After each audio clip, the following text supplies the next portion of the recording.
There are hardly, sorry.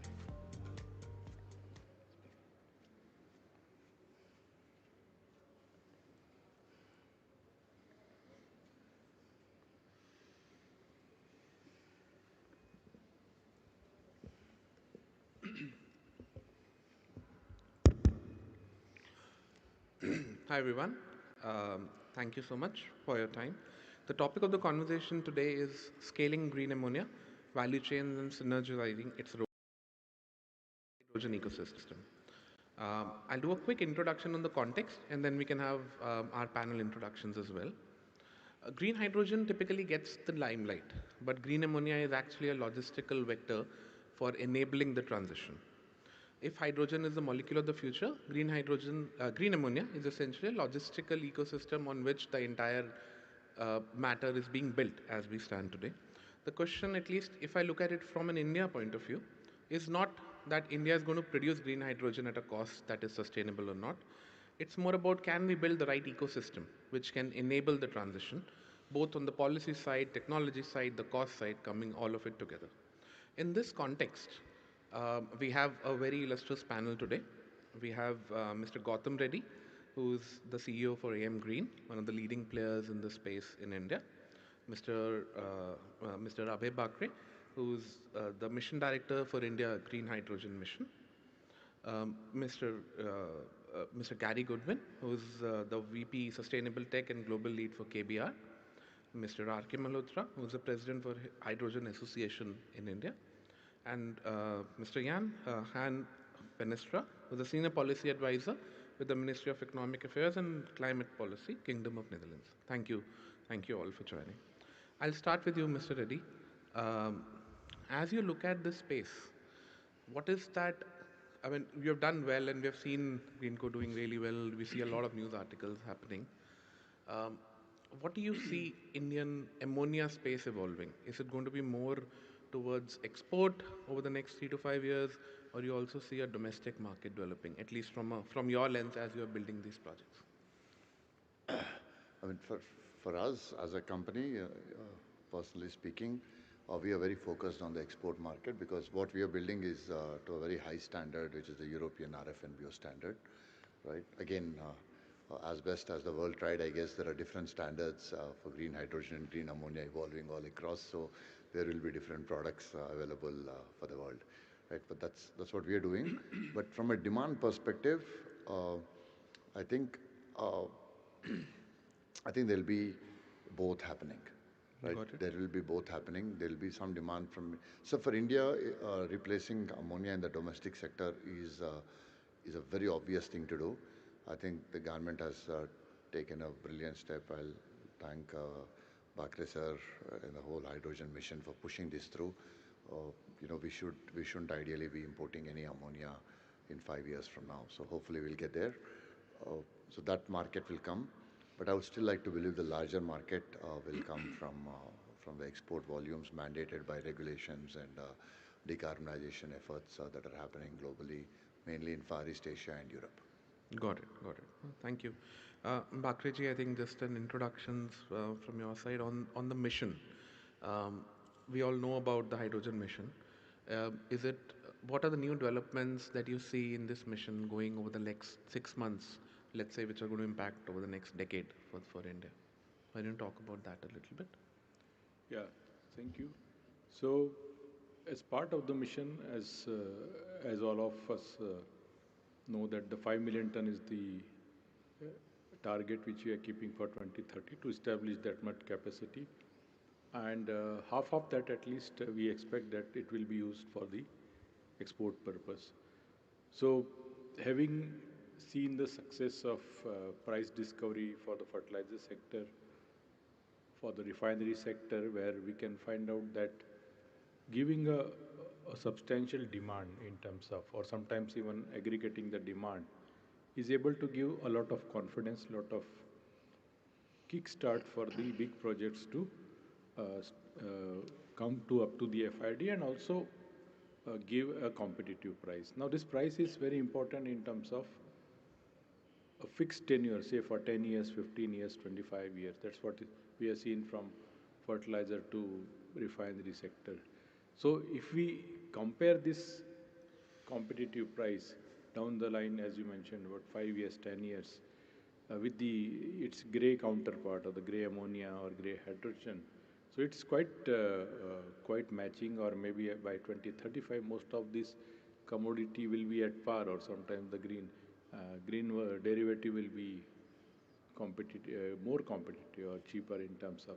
So seeing that, we are trying to identify in next 6 to 8 months, or say 12 months, how to actually reap those sectors where today there is a potential to adopt, consume the green derivative, whether it's a direct green hydrogen or green methanol or green ammonia, and find out a demand which is going to be there for 8 years, 10 years, 15 years, and offer a competitive price. Now, that will open up a more number of industries.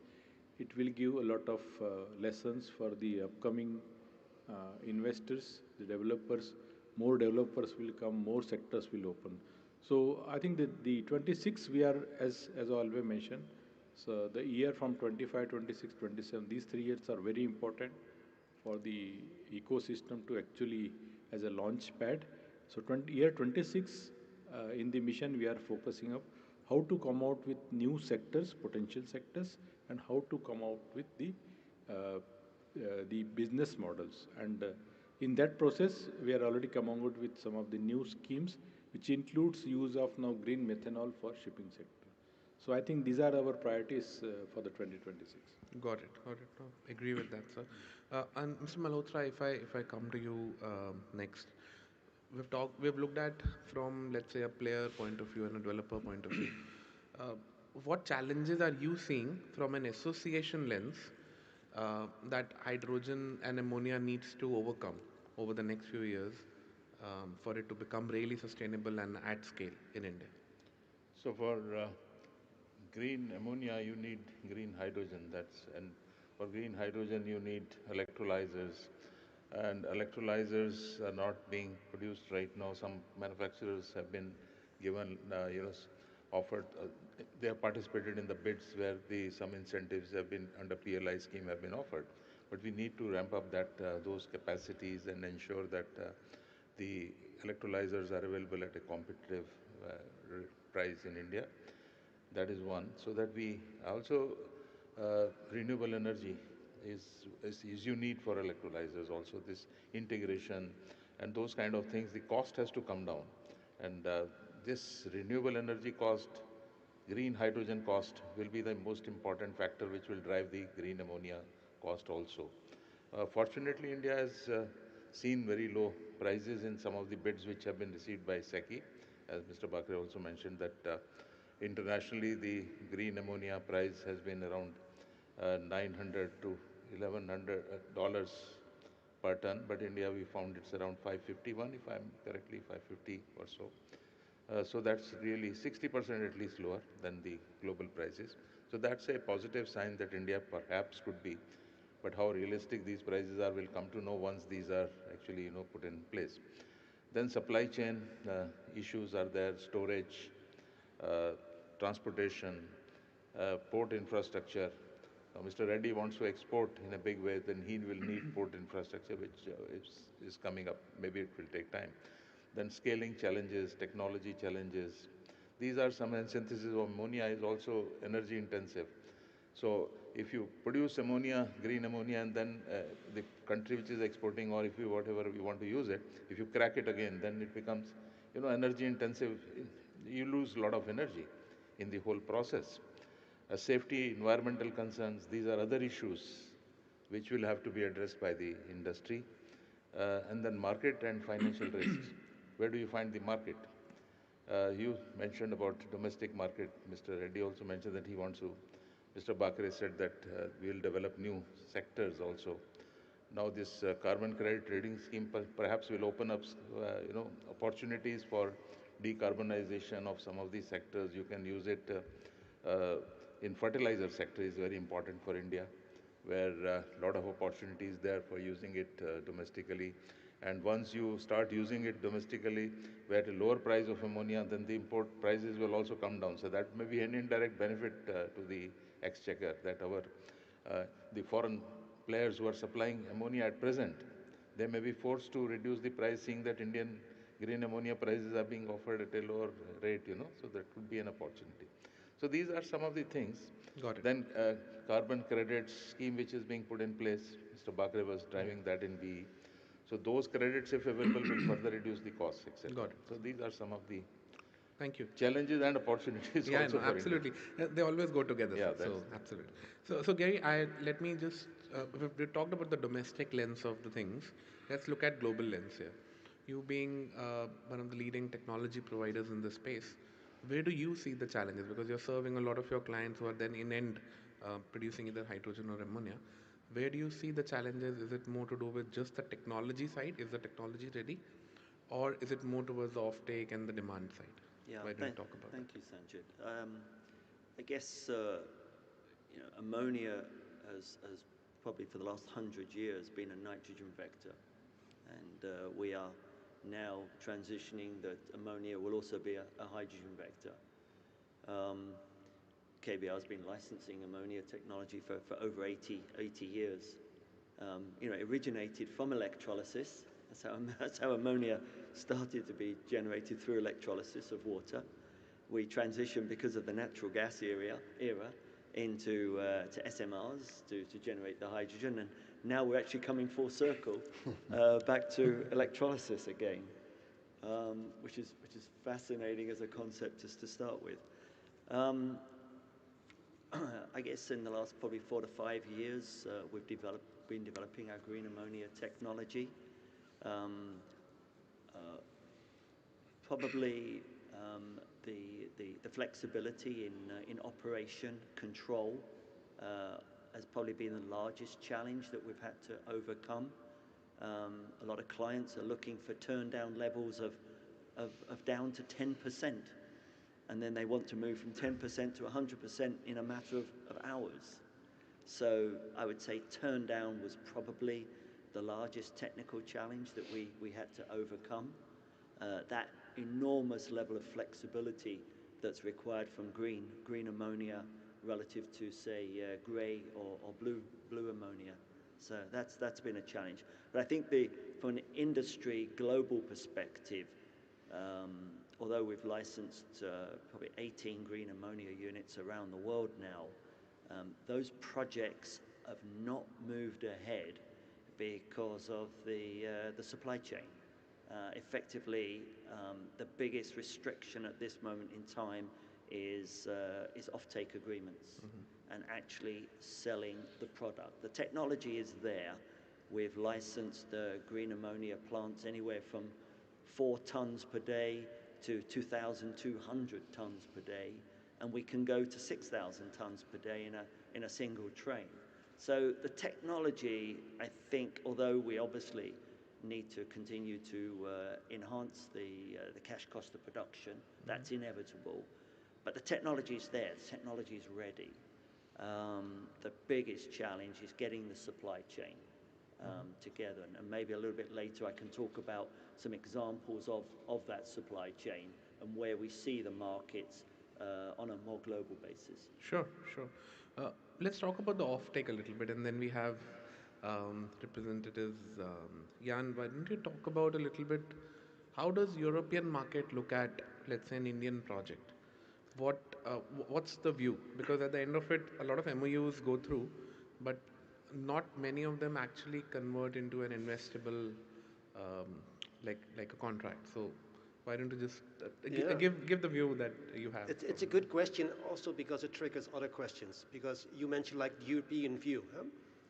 But as some of you will know, I mean, each European country will have its own driver to start with a hydrogen strategy. When we launched our hydrogen strategy 5 years ago, it was basically to start our ecosystem because to integrate hydrogen as an energy carrier, because we are facing a huge expansion of offshore wind, and we need an extra carrier to integrate that offshore energy into our system. So that was the reason why we started this hydrogen strategy. Of course, hydrogen plays a much bigger role, of course, in decarbonizing our transport sector, our industry.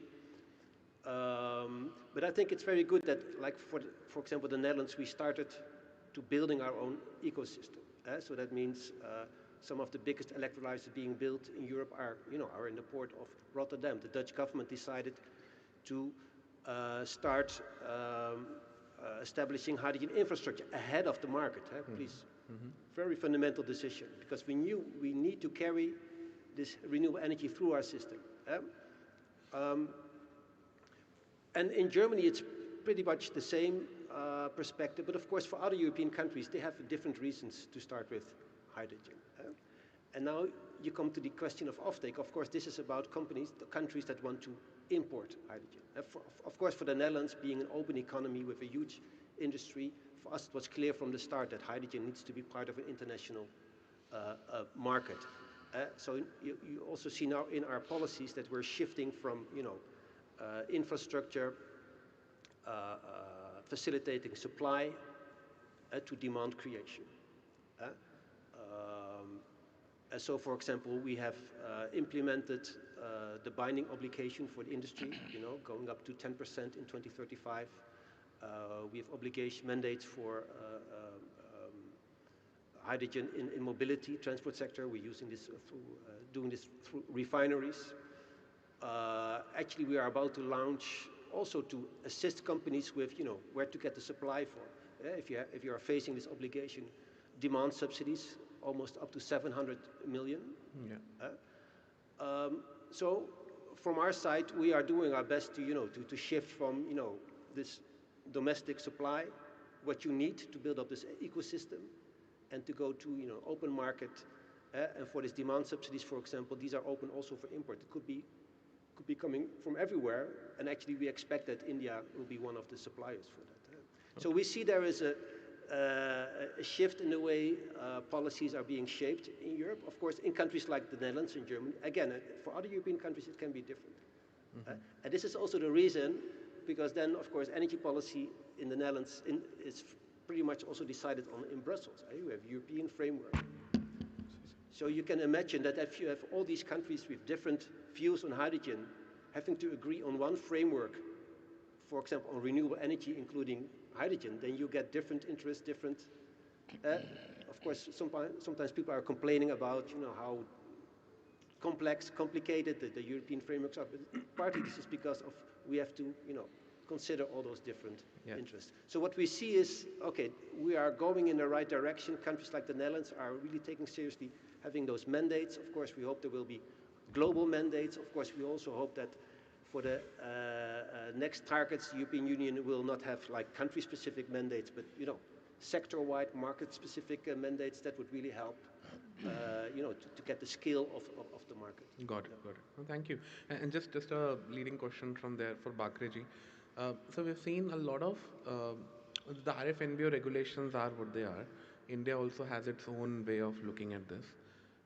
Are there any plans to integrate the two? Are there any plans of looking at what, because these regulations also change. They're not only RFNBO, there's a Japan, there's a Korea, etc.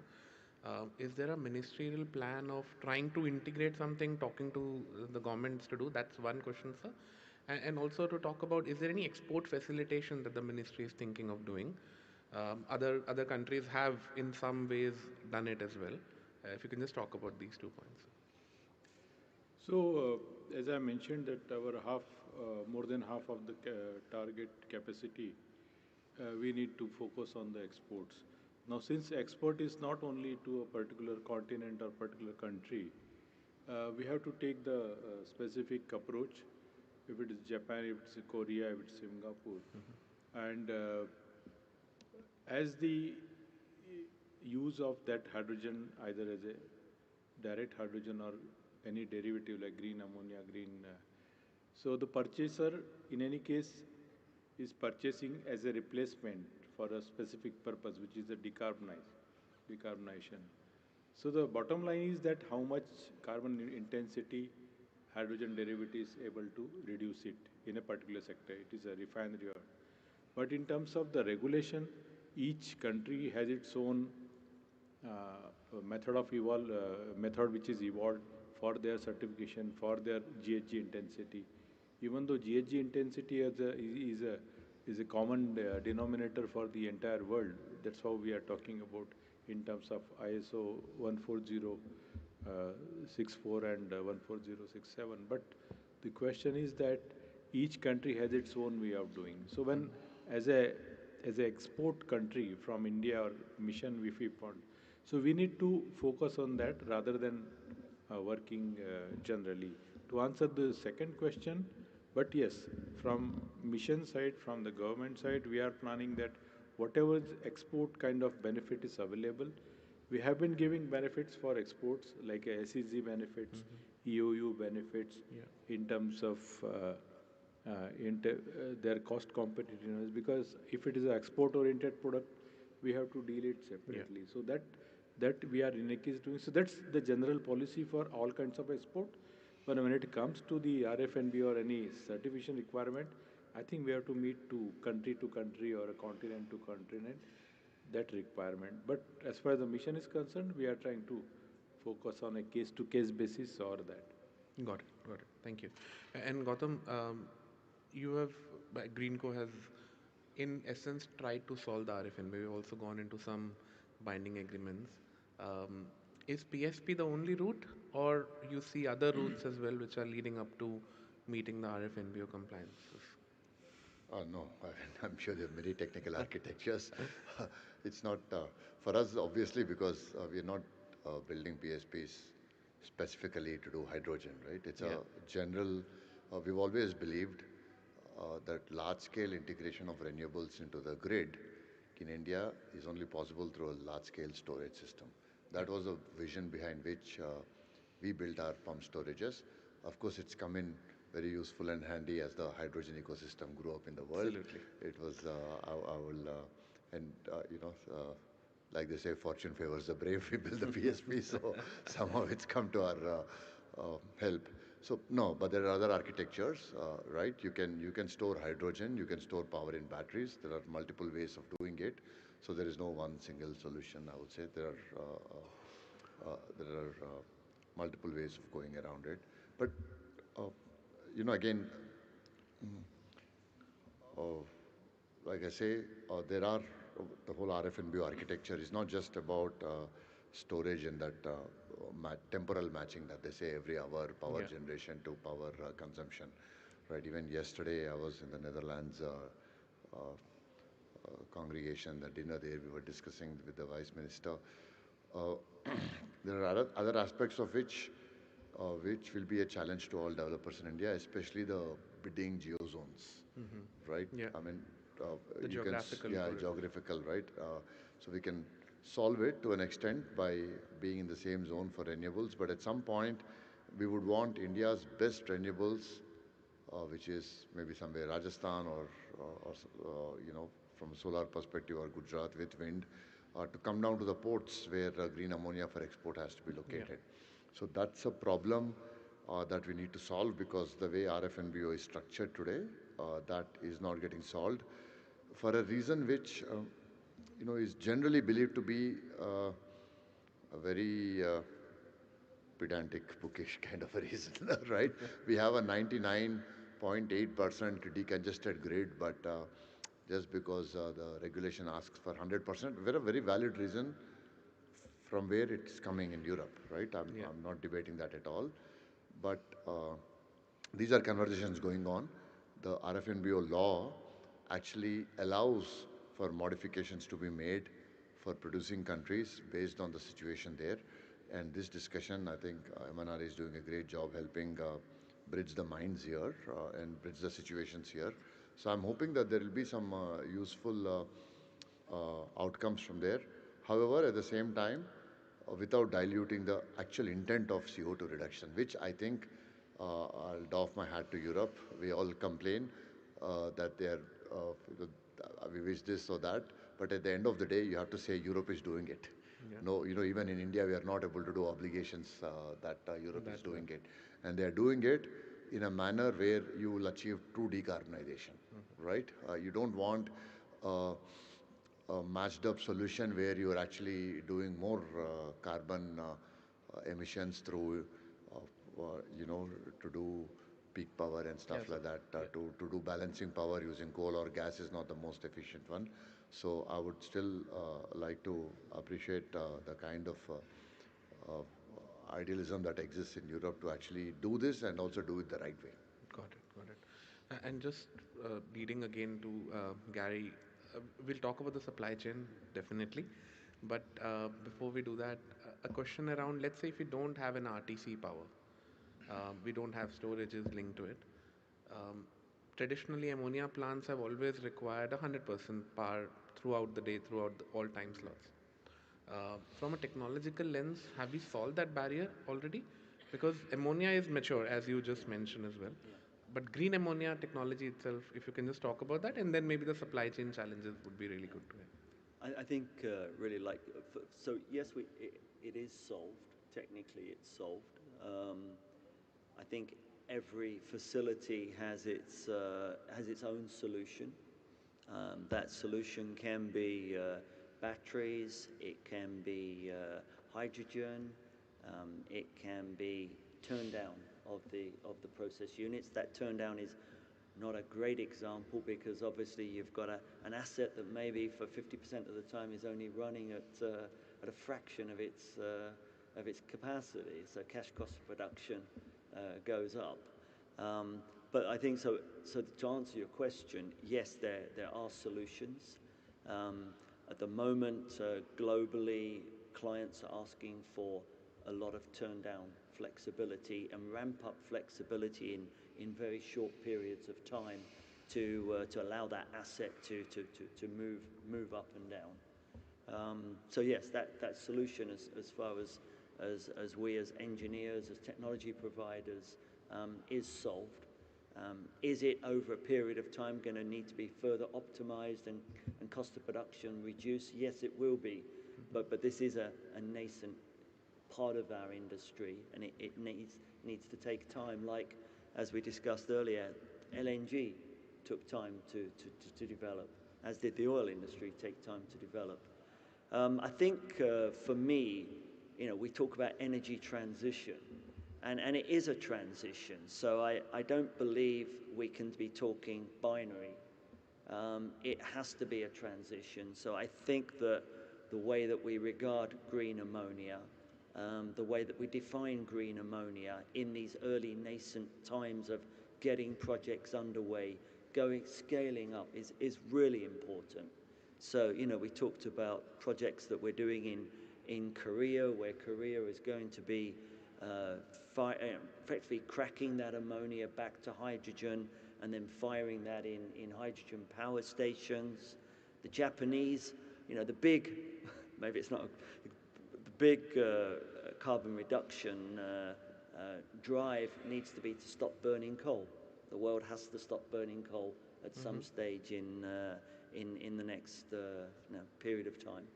And the Japanese are still a large coal burning producer. So they're going to be looking at firing green ammonia and replacing coal with green ammonia, maybe 10%, maybe 20%. So it's about an energy transition. In Europe, we're going to be bringing green ammonia in to cracking facilities and putting that directly into existing hydrogen networks and facilities that already exist, and infrastructure then can be developed and expanded from them. So there's no one solution. Technically, green ammonia can be produced. It can be produced at significant world scale. Got it. And the applications are very much regional and client dependent. Yes. You want to talk about the supply chain side of it? Are there any specific challenges that you would want to talk about? No, not really. The world has been shipping ammonia around the world for at least 60, 80 years. Absolutely. The supply chain exists. The logistics exist. That is there. It clearly needs to be developed. If ammonia becomes an energy source, then versus a fertilizer source, then scale just magnifies.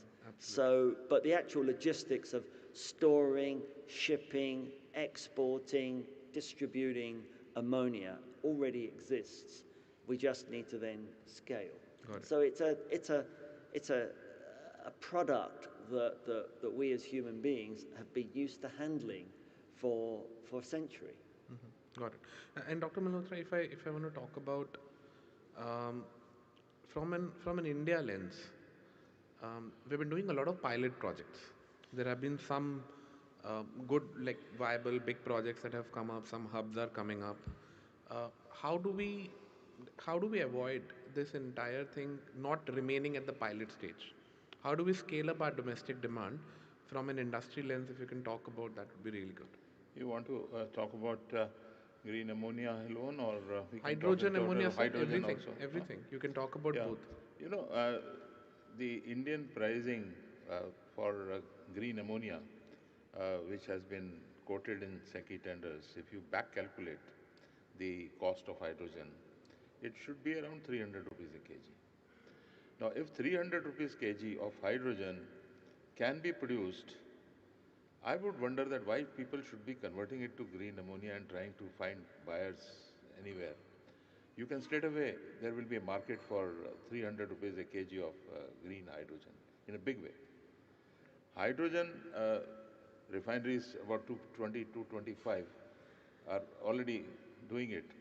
Uh, we can always use it for decarbonization of steel, cement sector.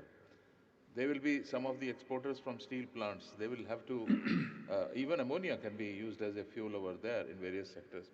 If they have to export under CBAM regulations, etc., there may be some. I have not seen the, mother of all agreements, which has been None talked of us about have, since sir. day before yesterday. I have not got the time to see that. But if some CBAM relaxations, I don't know whether we have got. If those are enforced, at some point of time they will be. So various sectors will require. Hydrogen will be an enabler for decarbonization for various sectors of economy. Uh, Mobility, steel, shipping. If certain mandates are there that they have to go to some extent for decarbonization, certain percentages have to be used. Refining, today, voluntarily, public sector refineries at least have started using, some extent they will Got it. start using green hydrogen. They have gone for tenders. Tomorrow, if there is a mandate that 10% has to be, as Gary said, that let us do it in a certain way. If you say that 10% of fertilizers have to be based on green ammonia in the domestic market also, there will be huge demand. And this, as I said earlier also, the import price of ammonia, once they will start finding that India is using green ammonia at a lower rate, the import prices will also come down. The exporters producing in other countries will see that, oh, India is, they will ramp up from 10 to 20 or maybe 30 in due course of time and further reduce the cost. So this will be a indirect way of pushing the costs further down. That's one way. And second, you will be able to create a big market. I fully agree with Gary that it has to be done in a staged manner, so that let us not think that, okay, 10% we are using, rest 90%, let it be grey. How does it matter? You are slowly ramping in, decarbonizing to 10% extent, then 20%, next stage 30%, so on and so forth, like SAF regulations. So I think similar way has to be done. Got it. And that will be a big, demand can be created in my view. Yeah. Got it. And the price of 300 rupees a kg of hydrogen, if it is realistic, and if it That can be done. I would. Yeah. Once we see that happening, transport sector, I was talking to one of the Ashok Leyland guy here in Seattle day before yesterday, who was a good friend of mine. He was mentioning that the 5 times, the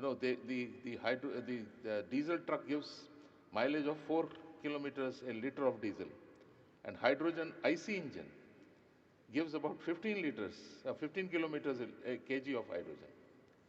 So 3 times in any case you get. So if diesel is priced around 100 and hydrogen in green can be provided at 300 rupees a kg, there is a market today. No, no, absolutely. I think the Only you need viability is of it. infrastructure. I would just say you need infrastructure, you need So viability. that is what So I feel, that infrastructure be created with grey, blue, whatever it is. got it. So that once the green hydrogen costs come down further, we are ready with the infrastructure. Got it. Got it. And I'll just, in the interest of time, just move on to Han. Uh, let's look at over the next 10 years. And because we're talking, these are large capex projects, they take time to come. Do you see the India EU green corridor, the green ammonia corridors, for example, will become the next LNG corridors of the energy transition? Yes, I'm very positive about this. Also, based on the discussions we had in this week, we also spoke to Mr. Reddy, and we have a very positive view on what's happening in India and what that can mean, for the energy supply of the world. And I think you're mentioning the coming 10 years. I think we have to be aware that the current situation in the world is adding a new layer to the importance of hydrogen. I mentioned in our case, you need hydrogen to integrate renewable energy in your system. Of course, you need it to decarbonize your industry. But of course, hydrogen is also needed to combine energy transition with energy security. Mm-hmm. And I think both India and the EU, in particular countries like the Netherlands, Germany, relying on imports of fossil fuels, you want to reduce your dependence on that, and investing in supply chains for renewable energy through ammonia, hydrogen, will help to do that. And I think it would be a very nice outcome if of the EU-India trade deal, if this topic, would be really used to make this trade deal concrete, and that we can really work on this corridor, which also should be a shipping corridor, because of course it would be a waste if we only would use the existing ships to ship all that clean stuff to Europe. But of course it would be very nice if we can use this momentum to also green the shipping fuels and the ships itself. And of course India has huge potential for this. For example, I know that there is a ship being built in India that will transport liquid hydrogen from the port of Rotterdam to the port of Oslo. So there's a nice combination of energy security, technology, the need for diversification, mm-hmm. the very important need for energy security that will drive this relationship between the EU and Got India. it. And in the interest of time, just one quick question from you. Any one thing that you would want all Indian players or from a regulator in India for you to sign, let's say, a 15-year contract?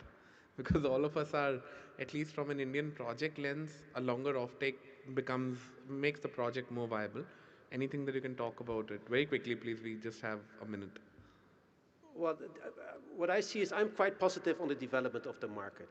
And of course, we know that we need these long-term commitments, but I think we also have to be realistic in these times. I mean, and this is, for example, being reflected in how H2 Global, you try to, of course, you want 15 years, but 10 years is already, as a commitment. I think this is how it is at this moment. But I think what will really help is people become aware of what the prices of ammonia and hydrogen can be coming from India. They will have a different view on hydrogen. We need to change the narrative of hydrogen, knowing what can be done in, for example, India. I think this is really crucial at this stage, because we see things actually happening in Europe, really, projects coming off the ground, infrastructures being ready, but the narrative doesn't really go with that. Mm-hmm. And I think once you've been here in India, okay, we can really go forward. We can make it happen. And then those long-term agreements will be the next step. Got it. And the last question for you, Gautam, if you have to ask one thing, we have the government representatives here. Any one thing that you can ask which can make the viability of your and the industry better?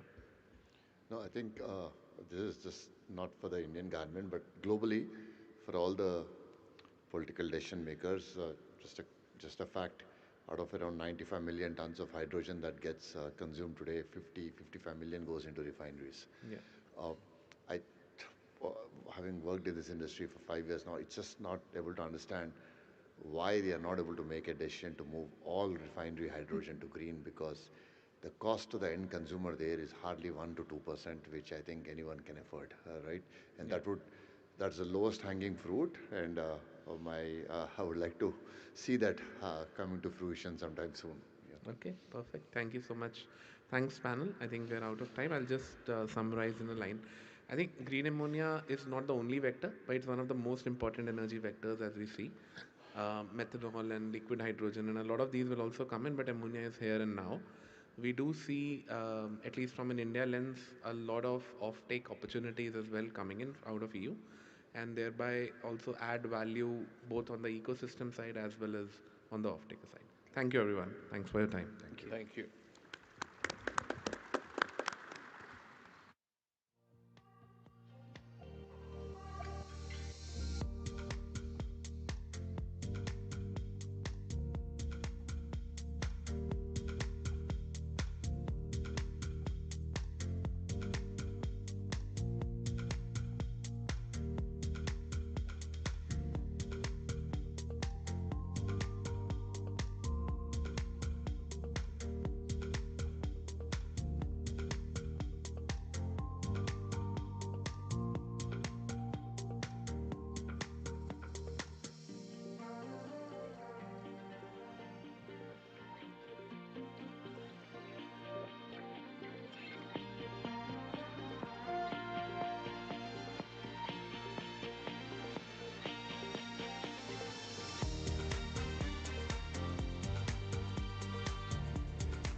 Very good afternoon to all. I am Vikas Gaba. I lead power and utilities for KPMG in India, and it is my pleasure to welcome you all at this panel on unlocking a new nuclear age through small module reactors, pivoting the nuclear-led energy diversification and transition strategies.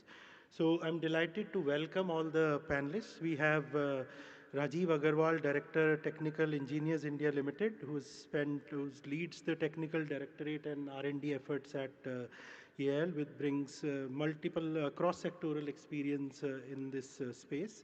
Dr. Kali Rajan S, Managing Director, EDF Nuclear Projects India, brings over 3 decades of experience on these matters. Ted Jones, Senior Director, Nuclear Energy Institute, and while we were chatting, he did mention that his move into nuclear also happened due to visits in India, and he was actively involved in US-India civil nuclear collaboration. So welcome. Kamlesh Nathani, he heads the technical and engineering part of nuclear energy business at Adani, and Dr. Alok Mishra, Country Director India at Westinghouse. A very warm welcome to all of you and to all the delegates. Now, I'll go straight into the panel context. Now, what we are seeing is a global energy system right now is at an inflection point. When we see energy systems worldwide, we are seeing a big structural transformation on electrification, on digitization, and accelerating demand for clean, firm, and affordable power. Now, while renewables continue to scale, the need for managing intermittency as well as ensuring round the clock reliability becomes very important. And this increasingly will become important as we see AI data centers, industrial electrification reshaping the base load requirements. So against this backdrop, nuclear energy, earlier perceived to be slow, capital intensive, somewhat unsafe as well, there were concerns around safety as well, has re-emerged as a strong option now because and renewed interest. So as part of, we did a short survey of practitioners, USIBC and KPMG together, and about, these were in people who know about the sector, have been working in the sector. Nuclear licensing and modernized regulation came as a first point, that it is very important how we look at this and how we solve this. And I know there's always debate versus large versus small, but I think both are complementary, have specific use cases. We will not delve into the large ones right now. The focus for this session will be on SMRs. And SMRs indeed are assuming a central place in the regeneration that we have seen with respect to nuclear because of modularity, smaller footprints, scalability, passive safety, load following characteristics, especially what India needs, and versatile applications beyond grid power, high temperature, process heat, clean hydrogen, district heating, and so on and so forth. And we'll go into deep dive into some of these as we move on. Now, last point before I open up to the panel, I think this time the changes that are happening, it's very important that it is what we see, the Shanti Act as well as changes that are happening is based on the needs that India is expressing right now. The need for repurposing and moving towards cleaner energy options, need towards meeting the industrial and changing load profile requirements, and also manufacturing, the ability to manufacture and get into nuclear supply chain through partnerships, collaborations, and so on and so forth. But there will be a lot to discuss, lot to solve around policy and regulation, institutional readiness, supply chain and workforce, finance and commercial models. How do we unleash that? What kind of arrangements will work? Technology and engineering. So I think to my mind, how this takes shape, bringing all the global experience next 24 to 36 months are very, very important in this respect. So with this, we will be deep diving into some of these aspects as we move across the panel. And I want to bring Mr. Agarwal first. I think the question to you is that you've seen cross-sectoral experience across various refining, petchem, clean energy, and so on. How do you see this recent changes that have happened in the last few months, particularly SMR, reshaping the energy narrative, the energy diversification agenda in India as well as from the global, and how does it fit our energy strategy as a whole? Mr. Agarwal. Yeah, thank you, Vikas. I mean, uh, as you rightly said, the with the passage of the Shanti Bill, I think the nuclear energy has gained a lot of importance in the decarbonization of the entire industry. The decarbonization process has started maybe few years back in India with the commitment of India being net zero by 2070. So a lot of industries have made their plans that how to make themselves net zero. And we being a part of the Ministry of Petroleum, where a lot of refineries and petrochemicals is a business, and it is definitely has a very large carbon footprint. So, I mean, we've been working with the industry to make a net zero path forward for them. And as the electrification is definitely one of the ways which industry really wants to move. And when we talk of electrification, I mean, the current things that has been going on since is last many for a decade, I would say, solar energy and to partly wind energy in the country. But with I mean, the passage of Shanti Bill, I think and especially the SMRs under development and maturing technology, it has really gained importance and will be, I think, a very good pathway for the industry to really decarbonize them. Because the industries that we deal with, especially the process industry, when you say a refinery or a petrochemical, it has to run on a 24 hours basis. If they want to run plants reliably, safely, I mean, you need to power them. But the problem of, I think, the renewables is intermittency. And these other solutions that with these intermittency was that we have a kind of energy storage, whether it is a gravity storage or battery storage. It adds a lot of cost component to the power that is available to run these refineries if they have to reduce their carbon footprint. And I think where this is where the role of the nuclear energy and in particular the SMRs will be there, that the industries, because these industries themselves use a very large power. Let us say a medium-sized refinery of 9 million, 10 million tons refinery will need about 200 megawatts of power. And let us say if it is integrated with the petrochemicals, it will require about 400 megawatts of power. So the SMRs can be a kind of a captive supply to them without actually depending on the grid, and a very reliable supply which the industry can run on 24-hour basis reliably, safely.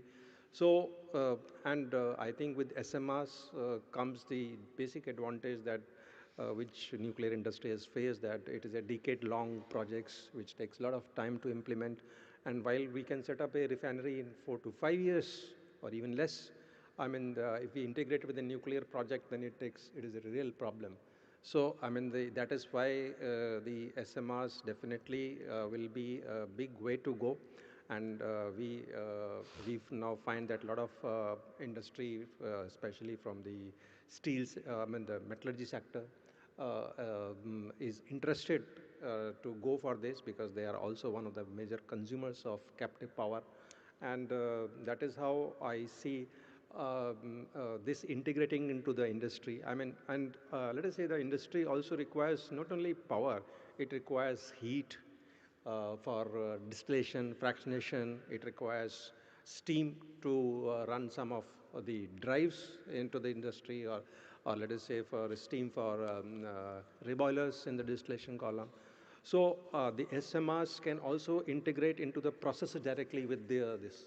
So that is why I find that SMRs will be a good solution to fit into the large industries, a medium-sized refinery or a large refinery or a petrochemical plant, fertilizer or a medium sector, I mean even the steel industry. It will be a good solution to offer so that low carbon energy is available in from electricity, power, steam or heat, and this will help the industry to really reduce its carbon footprint. Thank you. I think 2, 3 points that came up. One, specific use cases will come out as you mentioned. It could be captive, it could be linked to a specific industry. Sometimes SMRs, as I heard, can be co-terminus with the asset itself because the time frames can be aligned. This will come quickly. I mean, that is one of the biggest advantage. I mean, then you can reliably, otherwise, let us say if some part of the component will come 10 years later, I mean, it doesn't really serve the purpose. Absolutely. And the industry doesn't have that kind of a patience. I mean, I mean, somebody will wait for 10 years to really realize it. And the process in being ability to integrate with the process directly, whether Yes, it I is mean, heat, that will be one of the, electricity, I and think so in on. my, because we have integrated a lot of, I mean, small components into big complexes. So, I mean, that is what I see is one of the great opportunity that this will offer. Sure. Thanks.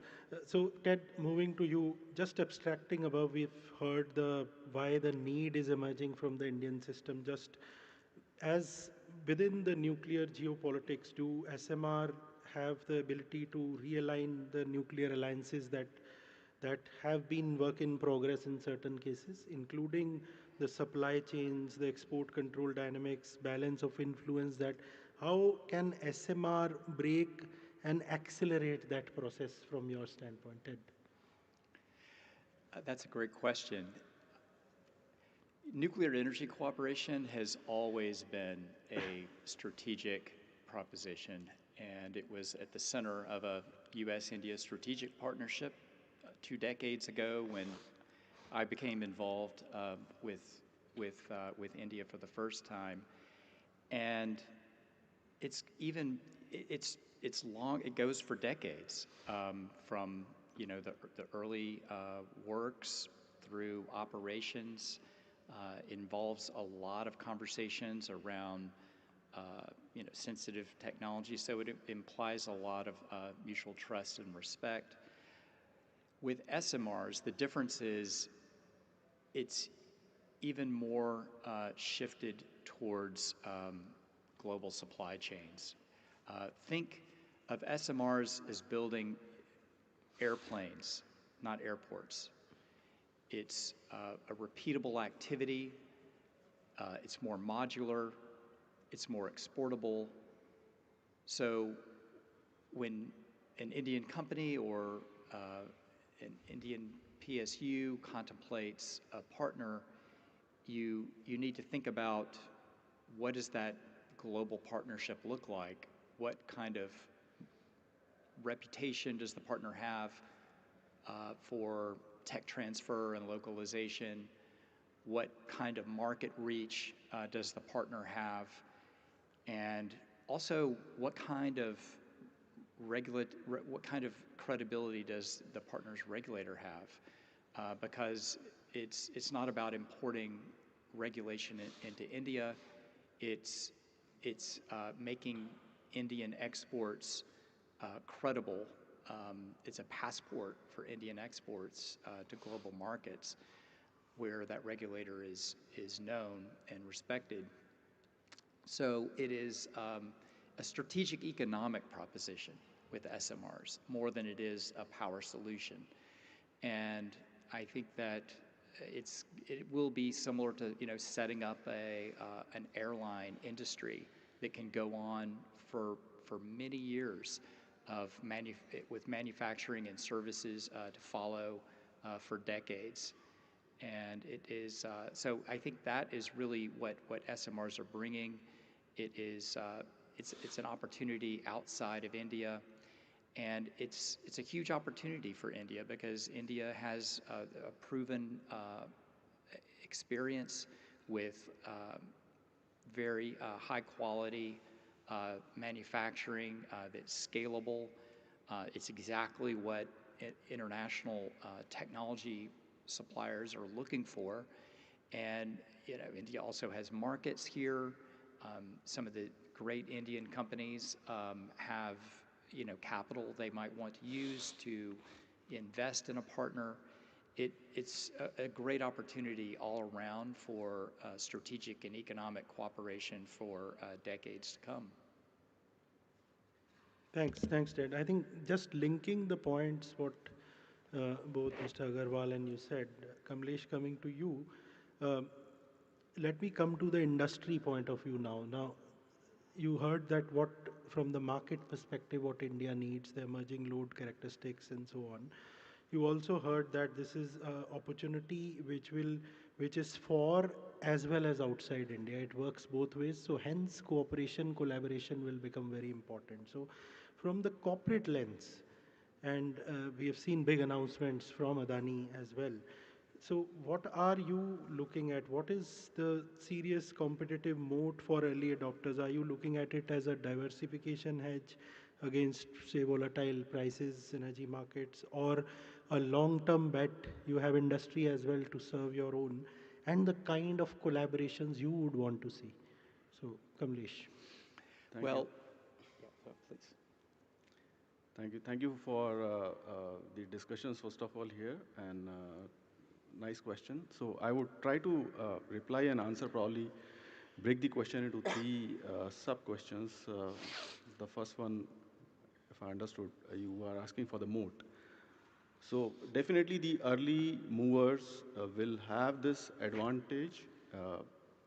They can create a moat in terms of the tech providers who are early in developing that tech, the engineering consultants who would be hands-on at the early stages and would definitely have a first mover advantage in terms of the experience gained in doing the engineering.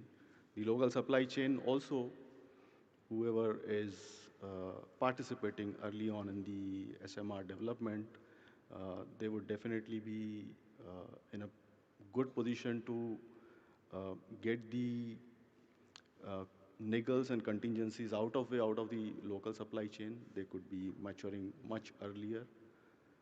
So these are the specific, I would say, kind of agencies or the service providers who will definitely have this early advantage.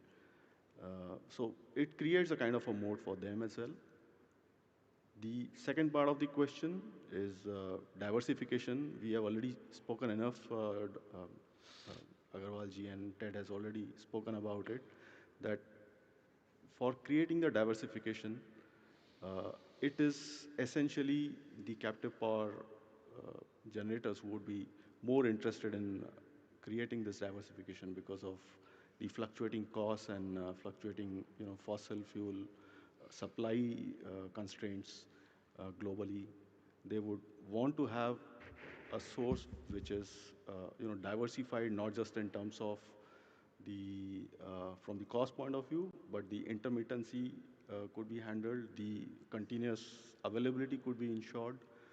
So these are the diversification needs, I would say, for not just the captive power producers, probably for power generation at large. And the third aspect, I think, is the long-term uh, prospect of the SMR. I see it is benefiting each and everyone. It will coexist with other energy sources, other energy verticals, and I think SMRs will have its own space in terms of the kind of geographies it will serve, the kind of micro regions it can serve, the kind of flexibilities it can provide in terms of load follow and other stuff.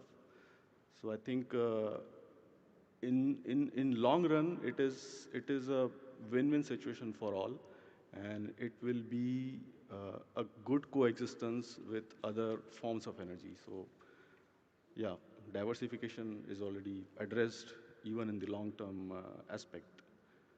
And as far as our organization in particular is concerned, I think after the Shanti Bill has been tabled and passed, I think just like everyone else, we are also keenly observing the developments happening in the SMR space, not just the SMR, probably in the entire nuclear technology space, and we would definitely participate at the right time. Okay. Ted, you wanted to add? You were saying something at that time? No, no. Okay. So I'll move to Dr. Mishra now. Dr. Mishra, one is, of course, I wanted to know deep dive more into the power system and load characteristics of SMR. But first, your overall views on SMR deployment in India. How are you seeing it? And what role do you see technology, supply chain partnerships playing in this play? Please. Good afternoon to you all. I think you'll need to switch it on. Yeah. Good afternoon to you all. And this is Alok Mishra from Westinghouse Electric Company. In fact, Santi Act itself is, is a great progress for faster decarbonization of India in achieving the net zero commitment. And it is also really heartening to see that Government of India has articulated a comprehensive vision of change and has focused on renovating mostly the entire Indian nuclear landscape to open it for the private sectors. India aspires today to be a 100 gigawatt nuclear electric by 2047. However, reforms pertaining to expanded access to the domestic market by itself will not guarantee private sector participation in nuclear arena. This may depend equally on several other factors like availability of technology, cost of capital, competencies of the interested private players. Of course, the character of liability involved is important, which GOI has addressed and has defined. Rapid expansion of supply chain ecosystems that includes help from the external countries, organizational and societal readiness, regulatory expansion and readiness to live up to the upcoming challenges, which will be manifold, because we are talking in terms of a 12-fold increase in nuclear electricity in about 20 years' time. A critical challenge could also be financing, especially on the scale required for enlargement of nuclear sector as envisaged. And at the end of the day, whether India's nuclear power sector could expand as dramatically as the votaries advocate will largely depend on the economics of producing nuclear power. With that setting, let me get back to responding to a question, sir. India is an energy-hungry country, and our aspirations to increase the nuclear electricity by manifold by 2047 is perhaps potentially the highest in the world today.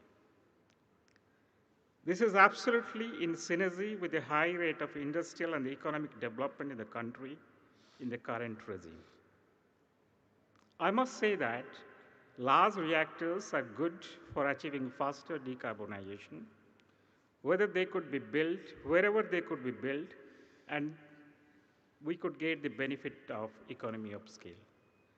But soon, we will get into a situation in which we will have constraints of availability of land for large reactors.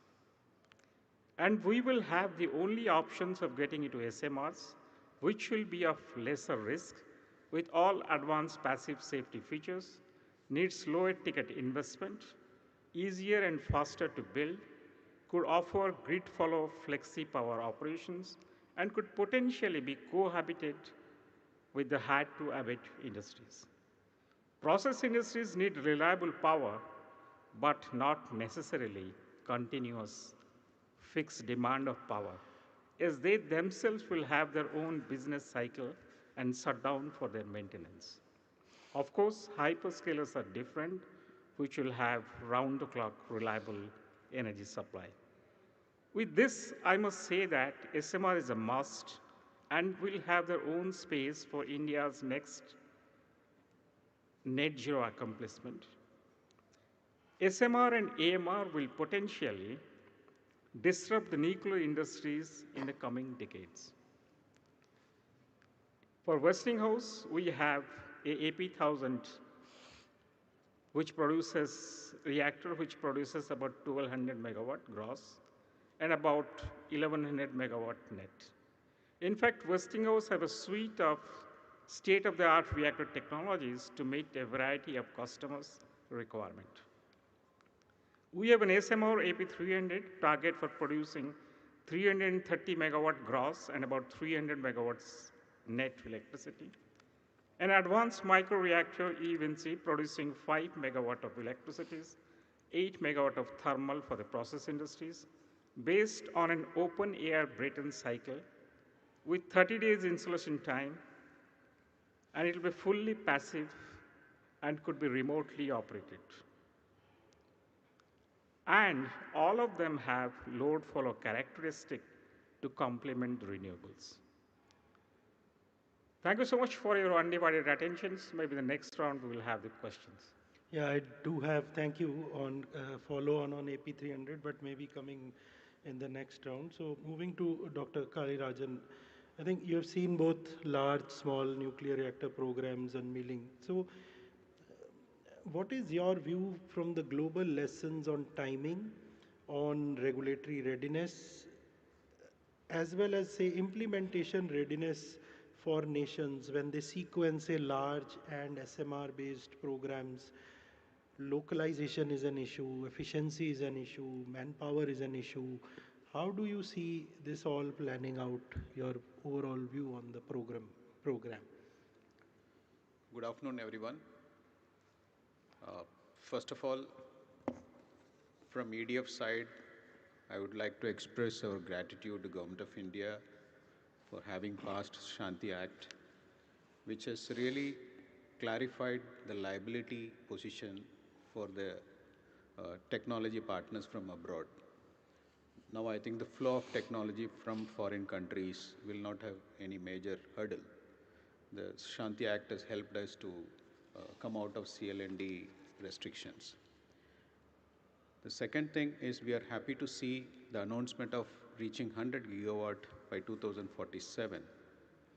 As rightly mentioned by my friend, to reach 100 gigawatt of decarbonized power, we need large reactors. But nevertheless, the SMRs are also going to play its equal role in bringing reactors to remote locations and bringing reactors to power like data centers or localized power consumption units. Having said that,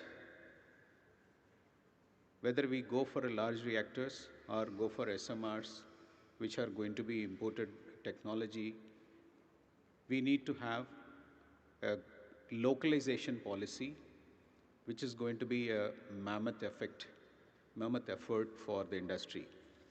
When I say localization, I divide it into three major components. The first component is localization of engineering and design. The second component will be the supply chain, which is going to be the major component. And the third component is the construction commissioning capability. So these three components are major components to take into account when we plan a 12 times growth from the present growth rate to reach 100 gigawatt. So from EDF side, we have been in discussion with Government of India for 6 EPR 1650 reactors at Jetapur. So towards marching towards that target, we have done a kind of initiative on the localization on all these areas. So we have already established an engineering organization called EDF Nuclear Engineering India, which started assimilating the EPR technology designs in with Indian engineers. And right now they are working for our own EPR projects in UK.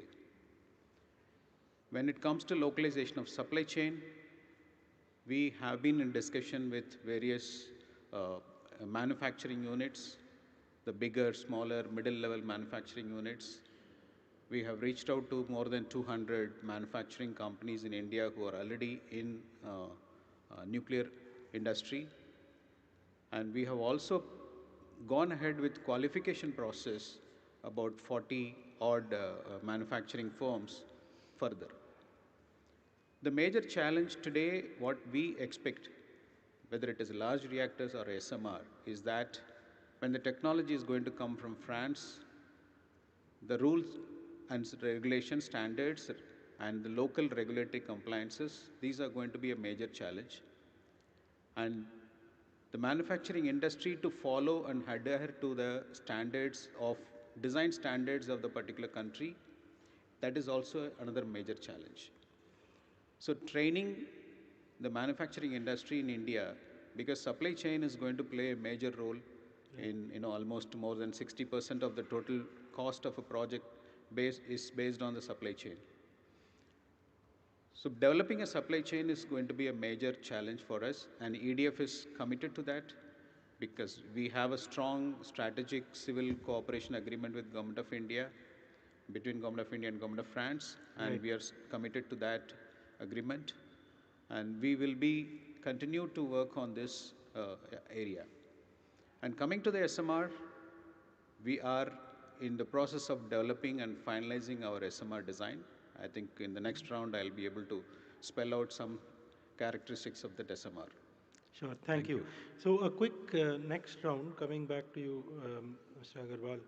I think we mentioned about engineering and localization of the supply chain. What does a robust SMR supply chain should look like?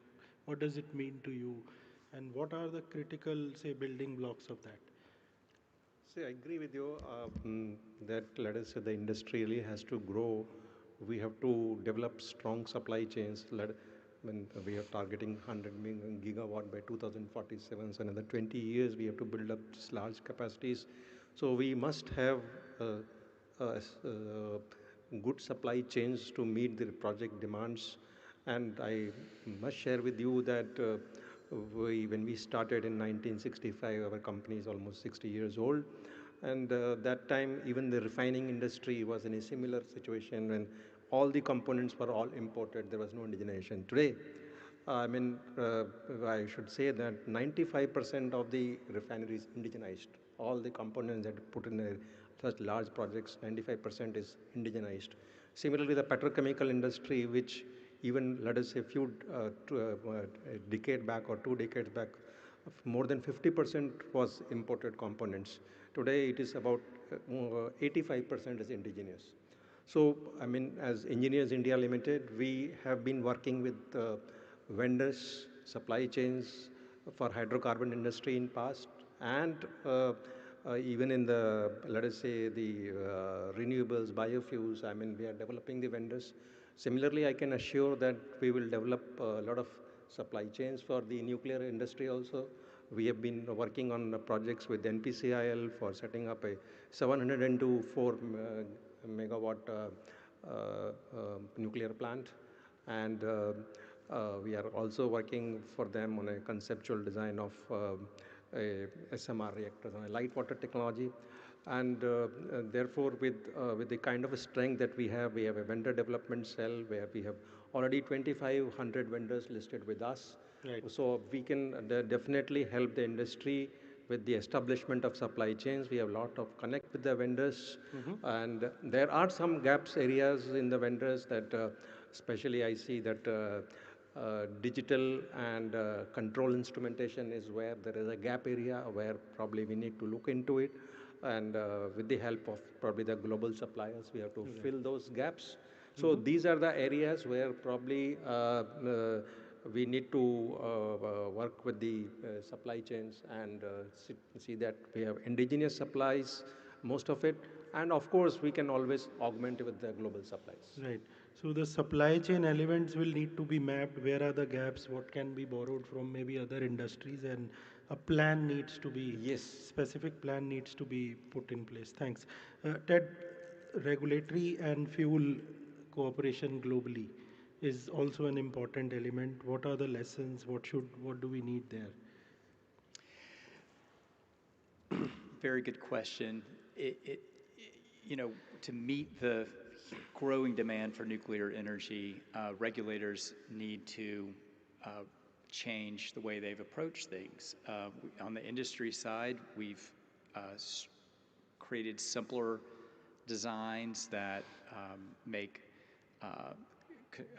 construction and operation simpler and cheaper. And there's no reason why regulators can't do the same, especially to meet the kinds of targets that India has with 100 gigawatts. In the United States, we have a little less than 100 gigawatts today, but targets for new nuclear range from 300 to 400 gigawatts. Nuclear Energy Institute has in its membership all of the operating utilities. We asked them how much more new nuclear they need. They've told us more than double of what they currently have. And these are only half of the utilities supplying the U.S. grid. These are the nuclear utilities. And the other non-nuclear utilities are making the same calculation, but they also need nuclear. You've got the hyperscalers. So this is a lot of pressure on the regulator, which is coming out of decades of not licensing a lot of new designs. But today, they have, I'm happy to say, they have really responded. They have been mandated by Congress 2 years ago with the ADVANCE Act, and last year by executive orders from the White House to accelerate even faster, and they are delivering, which is a very good thing. I think there are other countries that have undertaken reforms as well. Again, this is not about lowering standards, but it's about taking a fresh approach to achieving the safety goal with probabilistic risk assessments, or doing things in parallel. Nuclear Energy Institute has given a lot of recommendations. The U.S. NRC has adopted in this vein. In terms of cooperation, there's also a lot to be gained. It's not going to help us achieve our goals if we're redoing credible work from other regulators. It doesn't mean that you're importing regulation, but if you have a credible assessment, that should be used somehow. We should get our regulators working together. The US and the Canadian regulators work very closely on the deployment of the GE SMR in Canada. We're collaborating closely with the UK regulator, the Polish regulator, and I'd like to see that happen with the AERV. Thanks. I think the timer has vanished, but I reckon it's working there, so we still have about 4.5, 5 minutes. So moving to you, Kamlesh, again, if you want to add, especially from the private sector, what Shanti Bill has enabled, quick word on what follow-on will be required to make it actually happen. It is enabled, but there are still steps to go. I think the major enablers that could be required is, I agree with Ted that regulations, simplification of regulations is most essential. At the same time, there should be a equal respect for other regulators of the other countries. Probably we should have a collaboration, a collaborative effort which could reduce the amount of review times that is required. That is, I think, first and foremost. And the most important part to aid this whole enabling process, I think standardization. It's a big, I would say, aspect which I believe standardization in terms of not just the regulations, probably design, engineering, the way the project is being built in construction, as well as the supply chain. If everything is more or less standardized, I think the scaling up could be much easier. Right. Dr. Mishra, again, on engineering as well as, say, workforce, what do you think more should be done? Okay. See, our SMR AP300 is based on our AP1000 technology. AP1000 technology is fully modular, and we are just trying to make a miniature version of AP1000s so that it could be produce about 300 megawatts, and we could call it as a small modular reactors. And we are anticipating it to be licensed and built by 2030.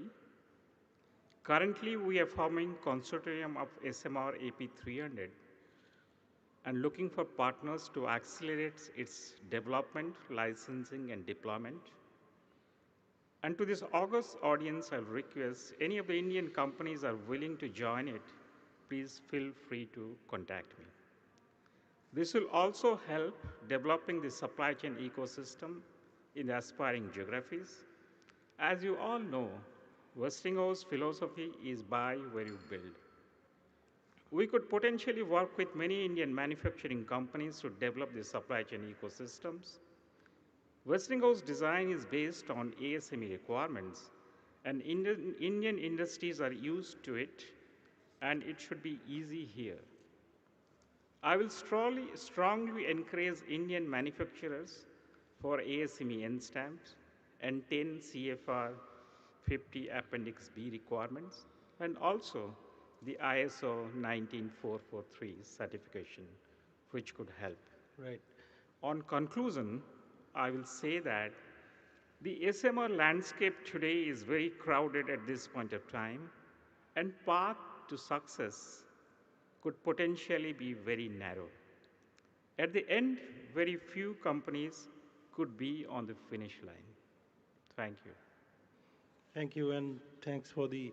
I think there is offer on the table on collaboration as well. So you heard a lot of aspects, Dr. Kalirajan. I think from the new word experience that you have in Europe, any missing aspect? What more in the building blocks? Just quick word. I think we are time pressed. So Yeah. From EDF side, we are developing a SMR of 400 megawatt capacity called Nuward. mm-hmm. The one unique proposition which we propose is that it is going to be a co-generation capability which is getting inbuilt. So if you want to have full-fledged electricity, you can generate 400 megawatt, or you can draw heat energy to the extent of 290 megawatt from the plant. Right. So that is one part. The second proposition is that the maneuverability and load follow-up capability, flexibility in the design. From the 100% operation, you can bring down to 30% twice a day, and that is possible. And we feel that that kind of design feature is required for the Indian grid, which is going to be mostly dominated by the renewable power. Right. So this will fit into the Indian grid very firmly. And the last thing is, we have a letter of intent with Government of India to collaborate on the design development. And with the DAE, we have already signed an agreement on that. Mm-hmm. Nevertheless, now after the Shanti Bill, many private players are looking at SMR deployment. We are open to collaborate for a co-development of design for the indigenization of Nuward. So I keep this invitation open to all the industries who are present here. Thank you. Thanks. So we have two offers. So we are also just on time. Time has ended. So just quick closing remarks. I think SMRs, what we heard is, will have their own use cases and they bring benefits, and there are multiple use cases that will emerge. Execution certainty will be important. Shanti Bill has responded, but there needs to be collaboration on regulatory, on process cooperation, and learning from each other. Standardization of regulatory design, engineering aspects, etc., all will become important. I think we discussed some aspects, but I would say fuel, manufacturing, localization, and workforce is a strategic trade that needs to be looked in together to solve this, how we will do it. Financing, you mentioned, Dr. Mishra, will be important, what gets built, what doesn't. And last, we did not get to discuss, but I would say public trust, continued reinforcement on public trust will be important, how that takes up, because that will be the one that will improve deployment and improve take up by various industries as well as public at large. So let me thank you all for the views, deep insights and observations, and to all the audience for a patient hearing. We need to have a group photograph, please. Thank you. Thank you.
Great.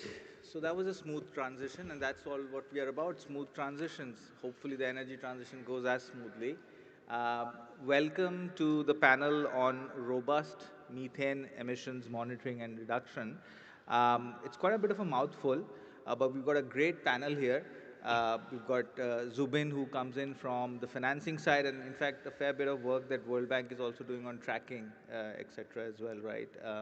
And we've got Atul, who comes in from some of the what we would call usual suspect sides in terms of the methane consumption and potential emissions. But of course, a lot of good work that Total is doing around that. And we've got Rahul, who again comes from the producing but also solution side in terms of both fossil fuel production but potentially some of the carbon solutions that we're looking after. But afternoon to the audience here.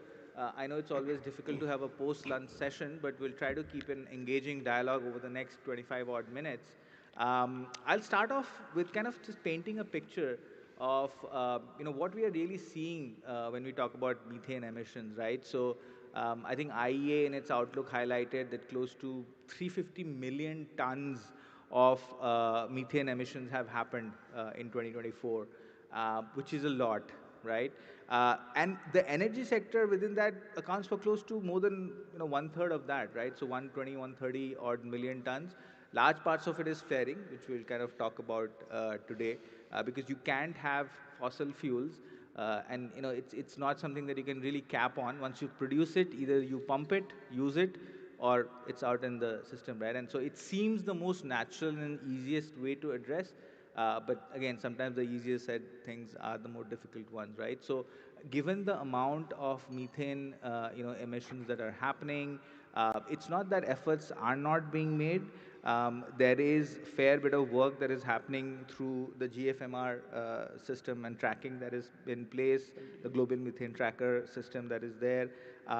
There is work that is happening on carbon sequestration that is happening to some degree of tracking. So with that, I'm going to start with a simple question, Zubin, with you, and we'll kind of go around the panel around how do you see, and of course, we'll come to the financing portion, but how do you see efforts being made in first seeing where this emission is happening, right? Because we all know methane is more potent as a greenhouse gas compared to just sheer CO2, right? One simple answer would be to burn it or incinerate, and we'll come to that. But before we come to solutions, how do we just track it and see where is it, and basically hotspot identifications, right? And what, unless you know it, unless you see it, you can't really do much about it. So maybe starting off with that on your thoughts, Zubin, how you're seeing it across the world and World Bank's efforts. Sure. So thank you, Manas, and thank you to the organizers for having us and inviting us. So the whole issue with methane is that the technologies to detect and quantify methane are relatively new, right? So this was not something that the oil and gas industry was thinking about 20, 30 years ago, maybe somewhere, but not to the extent they are today. And let me start by saying that often in the oil and gas industry, and also just methane writ large, what we see is the attention and the whole issue is framed within the climate agenda, right? That's bad for the climate. And I'd like to turn that around a little bit. Of course, that is an important part of methane reduction efforts to address the climate impacts. But for many countries in which the World Bank works, that's not what resonates with the operators, with the communities in which the oil and gas companies are operating. And what resonates is the economic impact, right? So you talk about finance. I would like to, propose that the way we should frame this is fourfold. You've got the climate impacts, which are important. Then you've got the economic impacts. And let me start by saying the economic impacts can be substantive. So, for example, in Southeast Asia, ASEAN, the Association of Southeast Asian Nations, we cooperated with the ASEAN Center for Energy to do some analytical work of methane emissions in the region. And we discovered that some 80% or so of these methane reduction projects would be at net negative cost.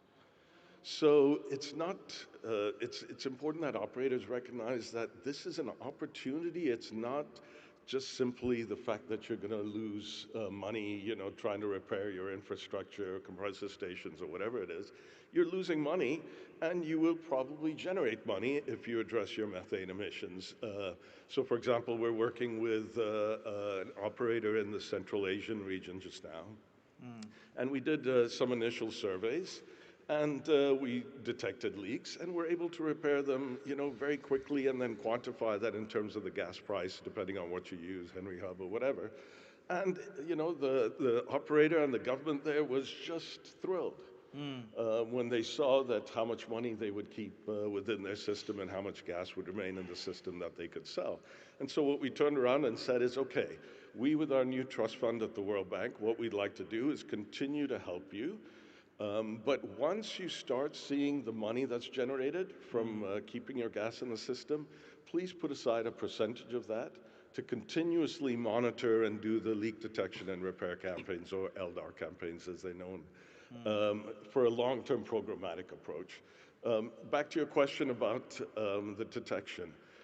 Satellites are helpful to get an initial look at where your methane plumes and fugitive methane emissions are. But then you have to do a lot of work verifying, and we're learning this as well, is that once you get closer to the source, so whether it's drones, aerial surveys, handheld devices, OGI cameras, whatever it is, you really need to verify it, because often these estimates that we see about how much methane from oil and gas is not going to be the final result. So this is really what the issue is. Now that we're getting the technology, operators recognize it's not just a climate issue, it's also an economic issue, it's also an energy security issue. Many countries like Europe looking for additional supplies of gas. You could take the 150 or so BCM flared around the world and generate enough power for the entire African continent. So, I mean, it's just a monumental waste. And then the fourth aspect of methane and flaring reduction is, of course, energy access. So for us at the World Bank, we recognize there's 500 million people or so still without basic access to electricity, many of them in Africa, but also in other parts of the world. And a country like Nigeria flares a lot of gas, and just a few feet or yards away from a village that has no access to electricity, you see these flares. So this juxtaposition is, when you go there and you see it, and people ask you, why does this persist in the industry after 160 years of this going on? It's time to end the practice, right? Anyway, that's why we're working. No, absolutely. And the word that comes to mind is criminal waste when you do that juxtaposition, right? You have flaring at one side, and there is a house nearby which doesn't have 24/7 electricity, right? So, so that is the sheer economics. In a sense, one is potentially burning money, right? If you were to look at it that way. But you said some very interesting points of the detection part first at the satellite level, and then a close by, because that's where the true estimation would happen, and some of the solutions coming to that. So Atul, coming to you again from your perspective, things that Total is doing in terms of across, again, it's a global operations, right? But you can touch upon India as well. In terms of emissions that you as an organizations are looking at and tracking, and what do you really see coming in, which can get a better sense, a landscape of where are we emitting, and then maybe we can talk a little bit about solutions to address it. Okay. So over the years, Total Energies has committed to reduce its emissions, especially the methane emissions by 2030, and to be carbon neutral by 2050. That's the ambition. Our purpose is to provide affordable, reliable, and sustainable energy to as many people as possible. But the challenge is always remains how to decarbonize the energy. At industry level, I mean, at country level, it's a methane pledge that should be, seen as a keen driver to drive this decarbonization journey further. There are more than 150 countries, they signed a methane pledge to reduce the methane emissions by 30% by 2030. However, if you look at the progress is not that great. At industry level also, there are many initiatives. Mars, for example, methane alert and response system, which is using more than 12 satellites and sending alerts. So I think there were more than 3,000 alerts were sent to the countries as well as the companies over a few years. Uh, then, as you were mentioning, global flare tracking. So that also plays an important role to move us forward. Again, Total Energies is committed to eliminate flaring by 2030, and we have drastically reduced our emissions more than 50% from the level of 2020 till 2025. We also believe that robust monitoring, I mean, a starting point should be a base level measurement to get, as Zubin was mentioning. So it's important that we know, and then there are several technology exist. Satellite-based technology, you have handheld meters, and Total Energies. I'm very proud to share that we have developed a technology in association with French National Research Institute. We call it as AUSIA, which is nothing but airborne ultralight spectrometer for environmental application. And it not only detects the emission level, but it also can quantify where we stand. And that helps further to start the journey on the decarbonization. So there are several solutions exist. They are cost effective as well, but that commitment has to be there, as we were discussing. One side we are flaring, and one side there is no access to the energy, which is in a way crime. So look at LDR campaigns, but going outside hydrocarbon energy also, water resource management for rice field, for example, capping the abandoned wells, then waste to energy. I mean, these initiatives has to be sustained and continuously driven. And we will talk about how financing and what are the practical difficulties these solutions might have. No, absolutely, you're right. Thanks, Atul. I think it's good to see Total's focus on it, and I think some move towards implementation. I think this spectrometer that you mentioned, that's a portable spectrometer that you're saying, right? That can, Yeah. Or is that the in situ? So yeah, so it's made to the need. Okay. So OGMP2 requires site level monitoring.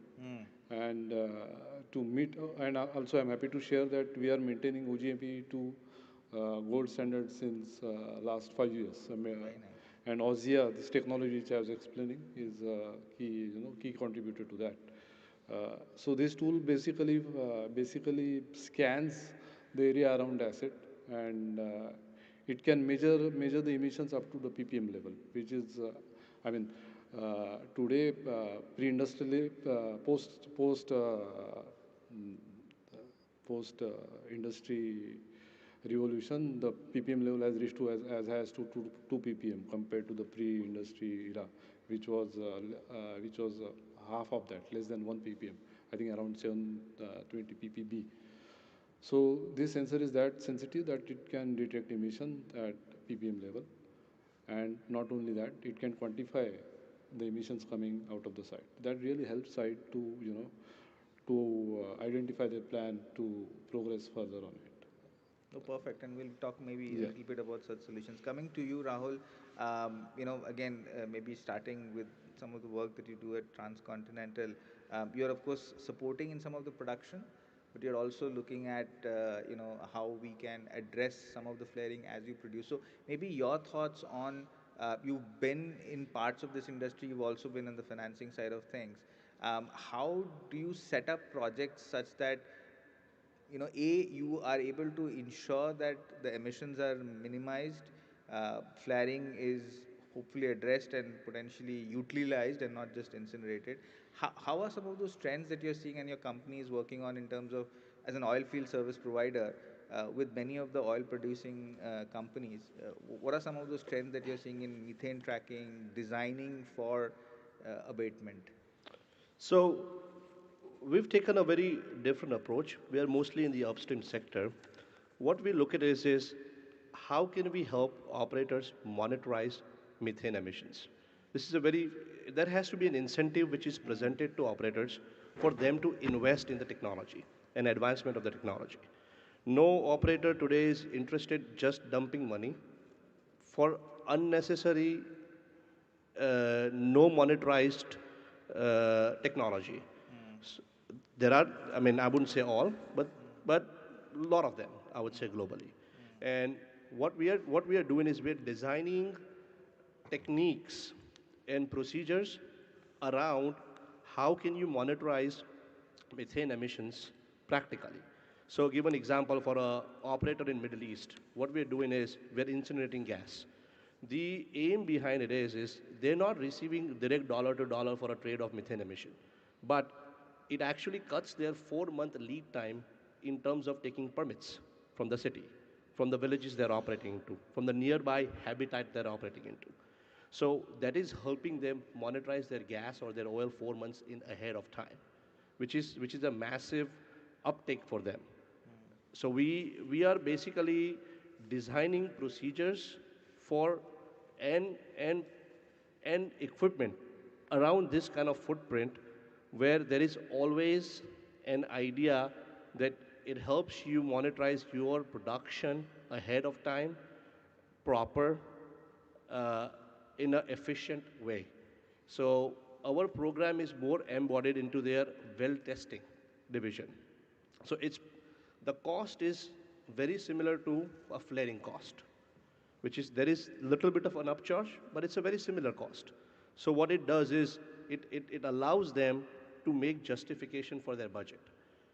And this is our primary goal always when we get down on a well testing location or any kind of a production location. Overall, we are also helping them to cover their ESG parts very properly. We are helping them to ensure that the entire problems oriented to flaring, where there is habitat, where there is villages, is solved. And the idea is for transcontinental is to invest more and more into methane and emission-free technologies moving ahead. Most of operators and partners we work globally with, they are realizing that the younger generation, the Gen Zs and the below Gen Zs are now asking for no emissions.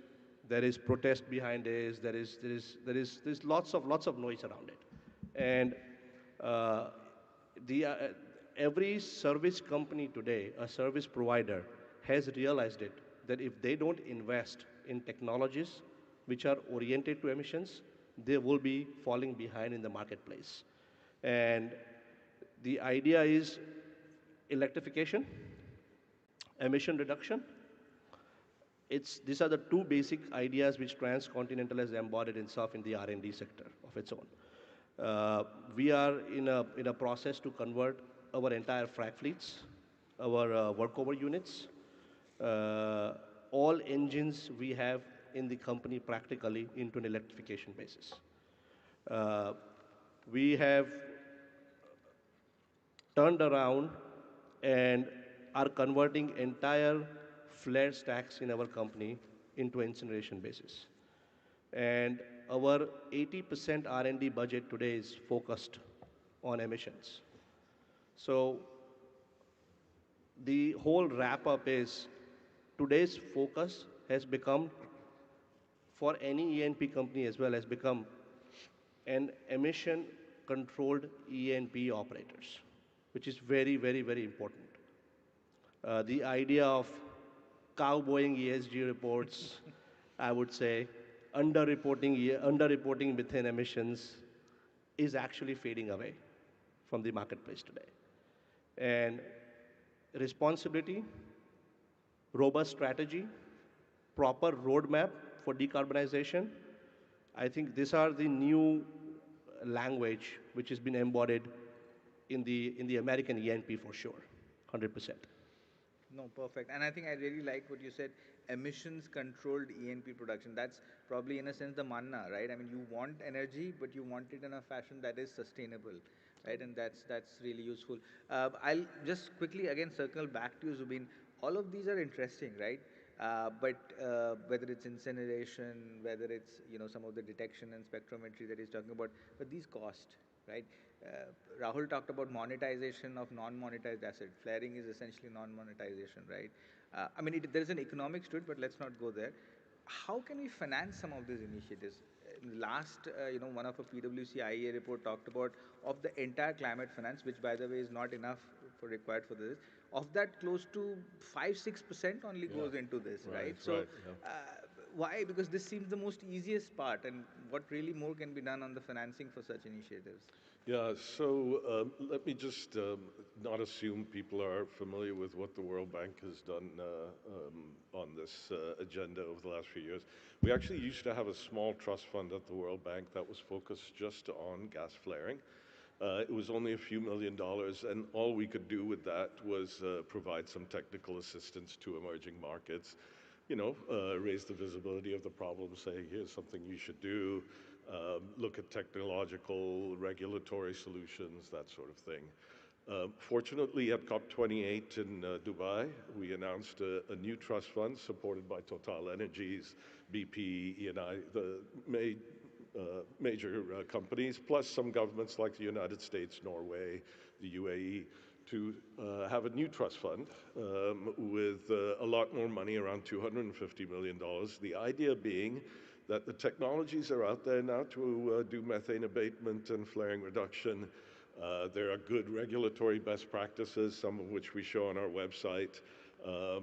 We look at some 31 jurisdictions. You can do a comparative analysis as well to see what seems to be working. So the solutions are there for that. What is missing, as you said, is the finance side, right? Which is always the case. Why is it always about money? So what we said is we went to our management at the World Bank and said, look, this is an opportunity. The reason why the World Bank should focus on this is in the developing world.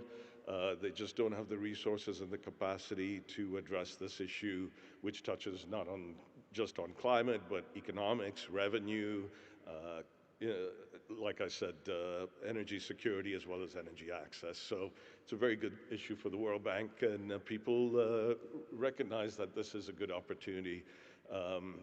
And so we started with this new trust fund, the idea being that the World Bank would provide grant funding for projects. So we get a lot of requests from governments, can you help us with our regulatory policies, update them, what are the technologies out there? We'll continue to do that type of work where we think it makes sense. But our board, what we call our steering committee, is really saying, could you guys please just focus on doing the projects themselves, use the money for grant to get them jump-started, get them on this journey, and then what we will also do is look for the concessional or commercial financing to close the gap when we're doing these projects. So if the World Bank doesn't do it, we as a team at the World Bank will go out and go to the JP Morgans or whatever bank. And there are many banks actually in New York and other parts of the world that are actually very excited about doing methane. So things are coming together. The ecosystem is coming about into a good shape or form. And that's what we hope to do. So again, we'll provide some grant funding for doing LDAR campaigns, leak detection and repair campaigns. And then hopefully what we also want to do is some flaring projects. We'll put in a few $1 million or whatever makes sense, and then seek out the rest of the funding. And then what we want to do is try and replicate, scale up, and then share this as best practices globally to all the operators so that they recognize again that there's an opportunity for them as a company or as an operator. And, lo and behold, this has, gained some traction. So as I mentioned, there's one Central Asian country that we're working in now. When other countries in the region heard about what we were doing with them, they said, that sounds reasonable and smart, we'd like to do it. Then they saw, as Rahul and Atul was saying, if you monetize it and show them the economic impacts, I think you get good action on the ground. Finance is coming together. It's kind of a lagging sort of component, but hopefully we'll work with other organizations. And I said we talk to banks all the time about funding projects and understanding what they're looking for. So hopefully we'll solve that problem. No, you're right. I mean, eventually, one is, of course, it all goes back to economics, but, the initial finance is the kickstart, right? As you said, it could be the grant for the leak detection, and then even blended financing, as you said, right? You could do that. Coming to you, Atul, on that, I think a lot, I mean, Total obviously has relatively deep pockets, right? So I mean, you could fund your own projects, but do you look at, while World Bank, of course, has a mandate to fund such projects, do you look at partnerships, tie-ups, and financing for these kind of things? Because it also is an avenue for some of your R&D investments as well, Yeah. right? We, Is there we, some such? we Yeah. ourselves invest very heavily in R&D and these technologies, and I mean in various sectors. For if I take an example of Mars LNG, our Oman plant which is upcoming, uh, I mean that could be the first plant or one of the very few plants that will be completely designed with renewable energy, and with the emissions 10 times lesser than what the conventional plant could be. At recent COP30, our chairman announced $100 million for climate initiatives. We have been spending. The technology, which I mean, we recently had a few projects in India with some of our strategic partner. So, I mean, as a oil and gas decarbonization charter member, we supply the technology. I mean, it's not we don't commercialize this kind of technology application to the society. So that it's a good example of how the shared values can and the good collaboration can come up with, and using the cutting edge technology like AUSIA that can really give the good insight of the emissions of the asset. So yeah, so we are still committed, and we continue along with Abu Dhabi and ADNOC and other companies to fund the climate initiatives. No, absolutely. One is, of course, the technology investment, and also, as you said, how you scale that up. And as you said, Patrick was also here, I think, and the whole funding that you're looking at for your investments and other startups would be useful. Coming to you, Rahul, in terms of just quickly on many of these projects that you're setting up are essentially around, either incineration or emissions abatement. Uh, can they be self-funding, which is the easy part? Maybe not, which is where financing comes in. How are you currently targeting that? So that is the major part of the success when it comes to methane amendment or any kind of a green initiative we take. The problem in today's world is, number one, oil and gas sector, specifically service sector, is in a high risk consideration when it comes to financing and bank financing. Second is the payback on equipment, payback on manpower is a lot more longer in a green initiative or a methane amendment initiative than on a regular process what we have. So we are working with financial partners who understand these challenges, who are okay to invest for a longer term, ability to take that risk for a longer term. We request most of our strategies are designed behind operators who have ability to provide long-term contracts. So we are de-risking the finance part of it, and that's our bottom line strategy. Work with operators who are serious in emissions and emission standards, who have ability to provide long-term contracts. Work with banks and financing partners who have ability to take that risk, de-risk on the basis of a longer contracts, and make sure that we can monetize these services. Sure. No, so I think that's a very important. I think the point of having an ecosystem and the choice of partners, right? That makes the thing that much more easier in terms of the choice of projects, the partners you work with, and then you have the same sustainability values and vision. Time is up, but I'll just go maybe the reverse order back, Rahul, starting with you. Your last thoughts of where do you really see methane abatement and emissions reduction happen? What is the one thing that you would like to, bring into play so that we are able to make a substantial change? Half a minute. What I like to see in today's world is from a very so we deal with a lot of private equity players who have funded companies who are coming up, who have 100,000 barrels, 200,000 barrels in production. They are not very serious when it comes to ESG reports and methane amendments because their private equity is not very serious. But those private equities have very deep pockets. And if they get more serious in their ESG reports, they get more serious in terms of environmental concerns, and and they look for more brighter tomorrow, because their tomorrow is only going to be brighter when the next generation comes and invest in them. And that is what we look at it, that we need to have more seriousness in the marketplace in terms of operators in terms of financing and in terms of service providers, all of it. This ecosystem can only come in place properly if the whole dome has an ability and has a discipline to follow it. If one doesn't and other does, it fails the process. Absolutely. And nobody can do anything about it at that point. So the idea is operators, service providers, financing companies, banks, and the entire stakeholders, they all need to come together. Got it.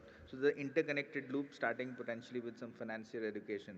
Your wish list, Atul, in terms of what would you look at in the next Yeah, what four I to would five? like to Yeah. see is a common platform for transport, for transparent reporting, from voluntary disclosure to mandatory disclosures. OGMP2, still a very comprehensive framework. And if you look at, not many Indian companies are member of Signed up. OGMP2. So, the, so this already a platform is available. So, we have to come together as an industry and work together towards shared goal and vision. Build momentum and get participation Yeah. going. Rubin, your one thing to change. Yeah, so many things, but I would say, look, when we do this annual State of Global Flaring report, the World Bank publishes it every year. This past year, the main message we wanted to say is like the only thing missing besides the finance, and even that now is not missing so much, is the political will. I think, Atul, you mentioned it, right? The leadership has to recognize that even if you think this isn't something that's economically viable for you in your operated assets, recognize that there are regulations coming, and more jurisdictions will put in regulations that are going to make flaring and fugitive methane emissions far more costly than it is to actually continue this industry practice. So just do something about it, show some leadership, and especially in countries like India, which all four of us are from, Yep. we want this to end, not just because of the climate, but because people need energy, people don't want to waste money, and people want to live good, productive lives using a natural resource rather than wastefully flaring it. So let's see if we can do this together. Yeah. Absolutely, with a lovely thought to end. So, get the energy that we are emitting, and can we use it for energy security and consumption? Thank you for the lovely panel. I think that's it. Thank you. Thank you. Thank you. Round of applause.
Good afternoon, ladies and gentlemen. My name is Vinay Raghunath. I'm a partner at EY focused on industrial goods. It's an interesting topic that we're here to discuss today, Make in India, and how we can continue to strengthen India's presence in the E&P space. I'm joined by an esteemed panel here, and I'd like to quickly introduce them for you. We've got Dr. Shrikant Nagulapalli from the DGH. He's the Director General there. We've got Anne Gail Moisan, who's Vice President Procurement at Total Energies. We've got Vikas, who is the MD of BPRL, Bharat Petro Resources Limited. We've got Scott Sandlin, who's the India Country Chair at ExxonMobil. And we'll shortly be joined by Akhil Mehrotra, who is tied up at another panel discussion, but should be joining us in about 5-10 minutes.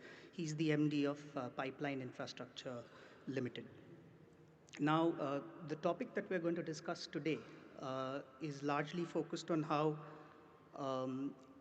India's long-term strategy is to strengthen its domestic oil and gas equipment manufacturing and its EPC services ecosystem, and how we can get more players and how we can get a greater share of the global market on both the equipment and the services side. There are multiple policy interventions, multiple things required from the buying side globally, as well as multiple investments required from suppliers in India.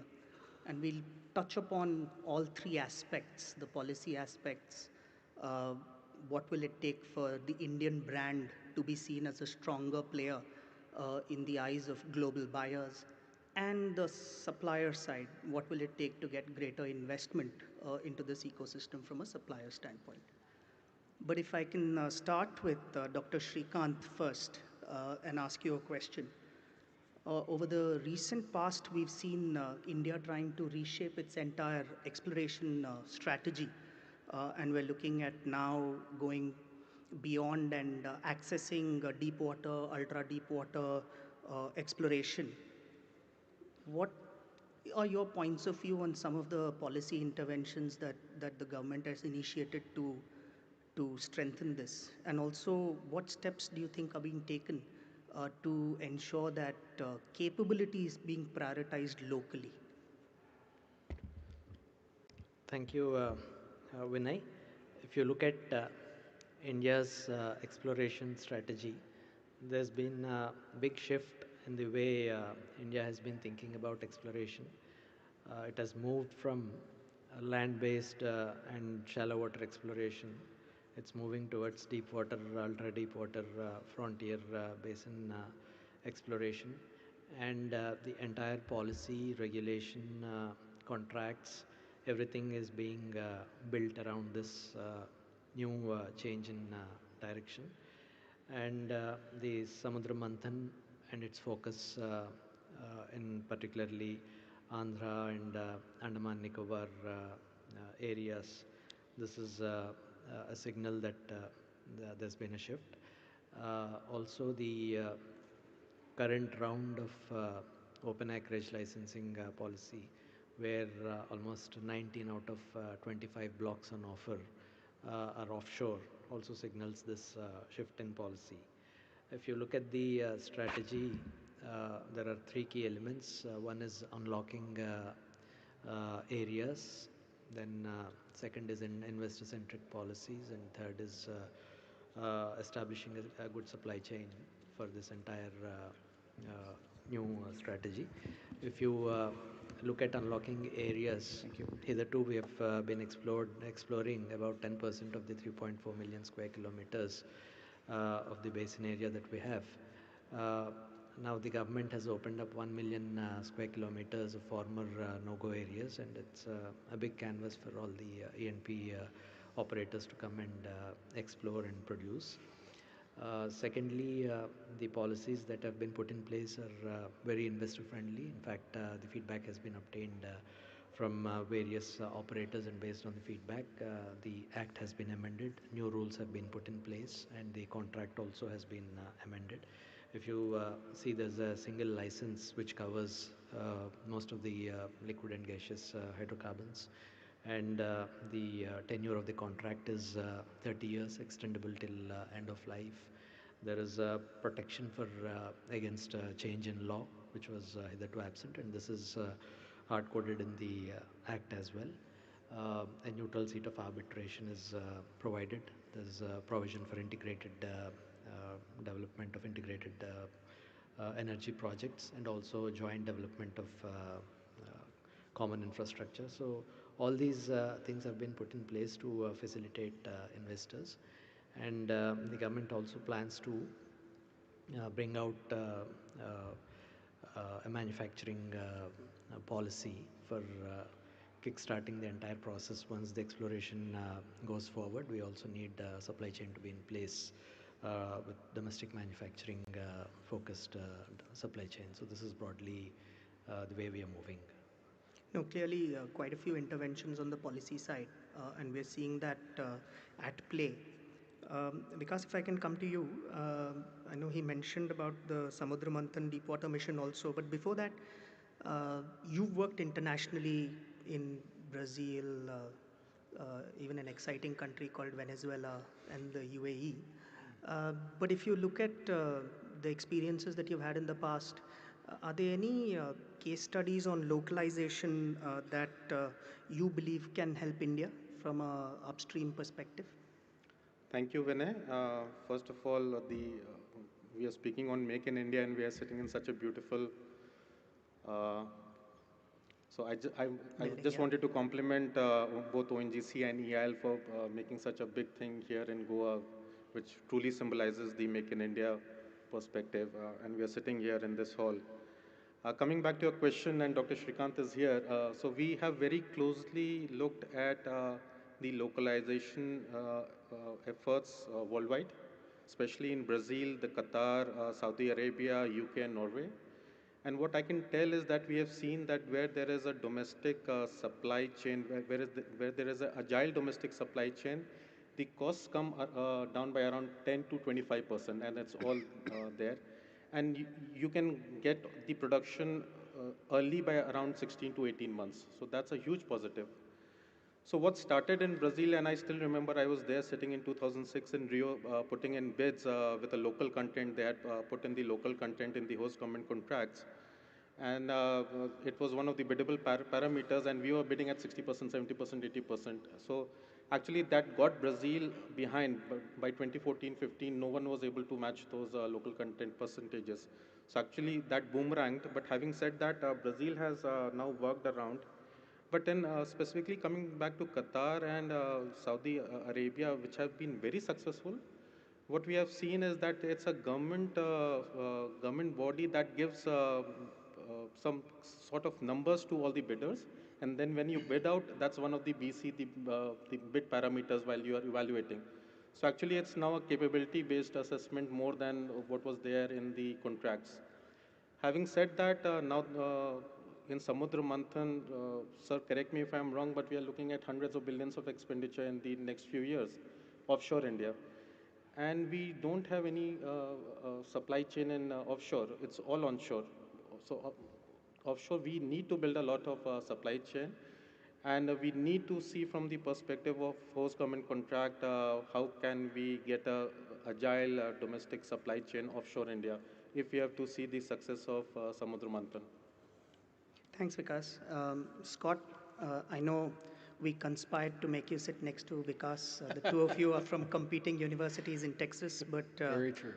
But we spoke about policy. We spoke a little bit about global case studies.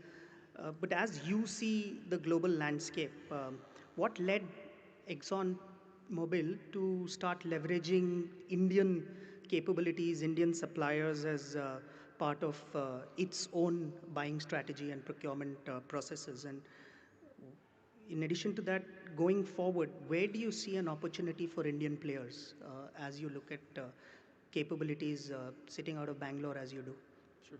Yeah, thank you, Vinay, and thank you for the opportunity to be here. I think let me start with a little bit of context about ExxonMobil's history here in India and our journey. So ExxonMobil's been here for over a century. We started providing liquid fuels in the early decades of the 20th century. We started providing lubricants in the early 1960s, and in the late 90s, we helped pioneer the LNG market here with the initial LNG supplies starting in 2004. We've been steadily growing our business here over the last 3 decades, I would say, but what has become incredibly clear to ExxonMobil over the course of the last few years is that India is a strategic growth opportunity for us in ExxonMobil globally. India is incredibly important to ExxonMobil for many reasons, but particularly when I think about the incredible depth of talent in this country, I think about the incredible market growth as India continues its very impressive, growth journey. And frankly, when I look at the strengths of ExxonMobil, our scale, our integration, our global capabilities, I see a perfect match and a strategic fit with India's national priorities in helping to advance Viksit Bharat 2047. So we have been, over the last 10 years or so, leveraging Indian talent to help make our global businesses more efficient. In our Global Capability Center in Bangalore, we have grown that GCC over 20% last year, and we intend to continue that same rate and pace as we go forward in the years ahead. India is unique within ExxonMobil in that there are very few places that touch all elements of our global businesses, our value chains, and our centralized organizations. There's Houston and there's India that touch all elements of it. And in our journey of going through and leveraging the talent here to make our global businesses more efficient, it has become very clear that our global capability of industry-leading project execution is a perfect fit for Make in India. Let me unpack that a little bit more. So ExxonMobil globally will spend $20 to $25 billion investing in capital investments around the world. A large majority of that is in the fabrication of equipment and infrastructure, supporting our multi-billion-dollar projects. Since about 2010, we have manufactured some equipment in India. Last 2 years, just under $100 million. But we see a significant opportunity to scale that dramatically into the billions here in the years ahead. Very confident in India's ability to do that. One of the areas that helps make us so confident is our lubricants plant in Maharashtra that we have just finished construction on and will be starting up in the coming months. And that plant was engineered, procured, and constructed with 100% Indian content minus one thing. And so incredibly a great confidence booster for us in why we feel so strongly about making in India. India has what it takes to be successful. There is no doubt, crystal clear. You think about the talent, you think about the skilled workforce, you think about the increasing connectivity and growing supply chain resilience. Think about the industry, the leading industrial manufacturers that have proven track record for constructing high quality and complicated fabrications. And all of that comes together to result in lower operating costs that drive more efficient businesses. So it makes perfect sense, and we see a very strong fit here in helping to advance Viksit Bharat 2047. It is the right time to be making in India, there is no doubt. It's a strong vote of confidence, Scott, and I think a piece that a lot of suppliers who are sitting on the fence thinking about capital investment should definitely listen to. But Angel, if I come to you, I'm sure you concur with some of what Scott has said in terms of capabilities. But you sit buying procurement on a daily basis for projects and services. What would it take for an Indian supplier to get a greater share of wallet from the buying that you do on a daily, weekly, monthly basis? No, thank you for the question and inviting us. Just to give some context, Total Energy is a multi-energy company, more than 100 years, a century, a bit like Exxon, working in 100 countries. And we realized, I think, over the last few years that we have been working with our historical suppliers, always the same, and I think it's easy. You are in your comfort zone. But the world is changing, the energy growth, the energy demand is tremendous, including the India boom in terms of energy and exploration, I guess. And we have all the geopolitical changes that we see, and we really need to build a resilient supply chain, robust and competitive to deliver affordable energy. So what we see as strength in India in terms of supply chain, definitely the talent, skilled labors,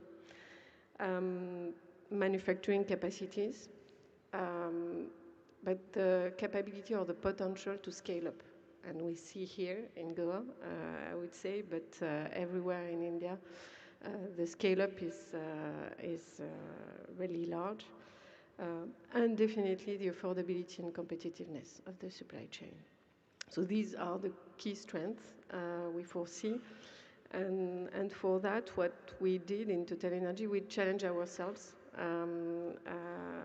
We are spending, I would say, close to 14 to 15 billion capital investment over each year. And at least in my team, or in the procurement, it's close to 25 billion dollars of goods and services per year, globally.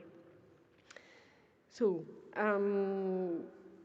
the way we are trying to onboard India, definitely digital, we are doing a lot. Engineering, we are expanding because we have the talent.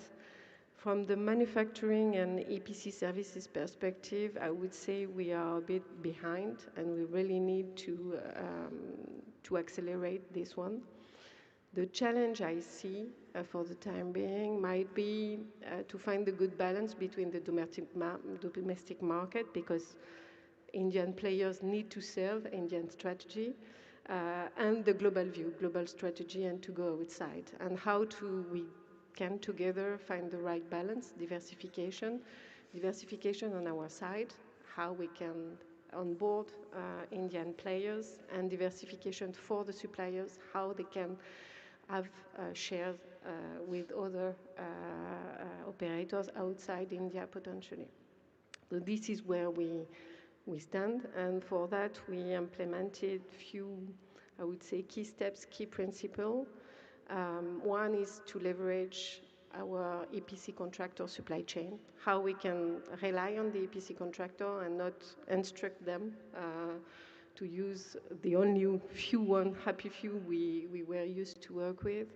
Another one is to simplify our qualification process. We really want to see the track records the Indian suppliers have with our peers, IOC, NOC, and we need to use that to capitalize on these elements to onboard them.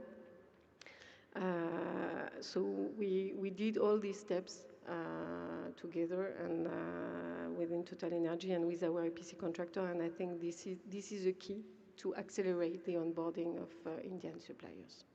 Thanks.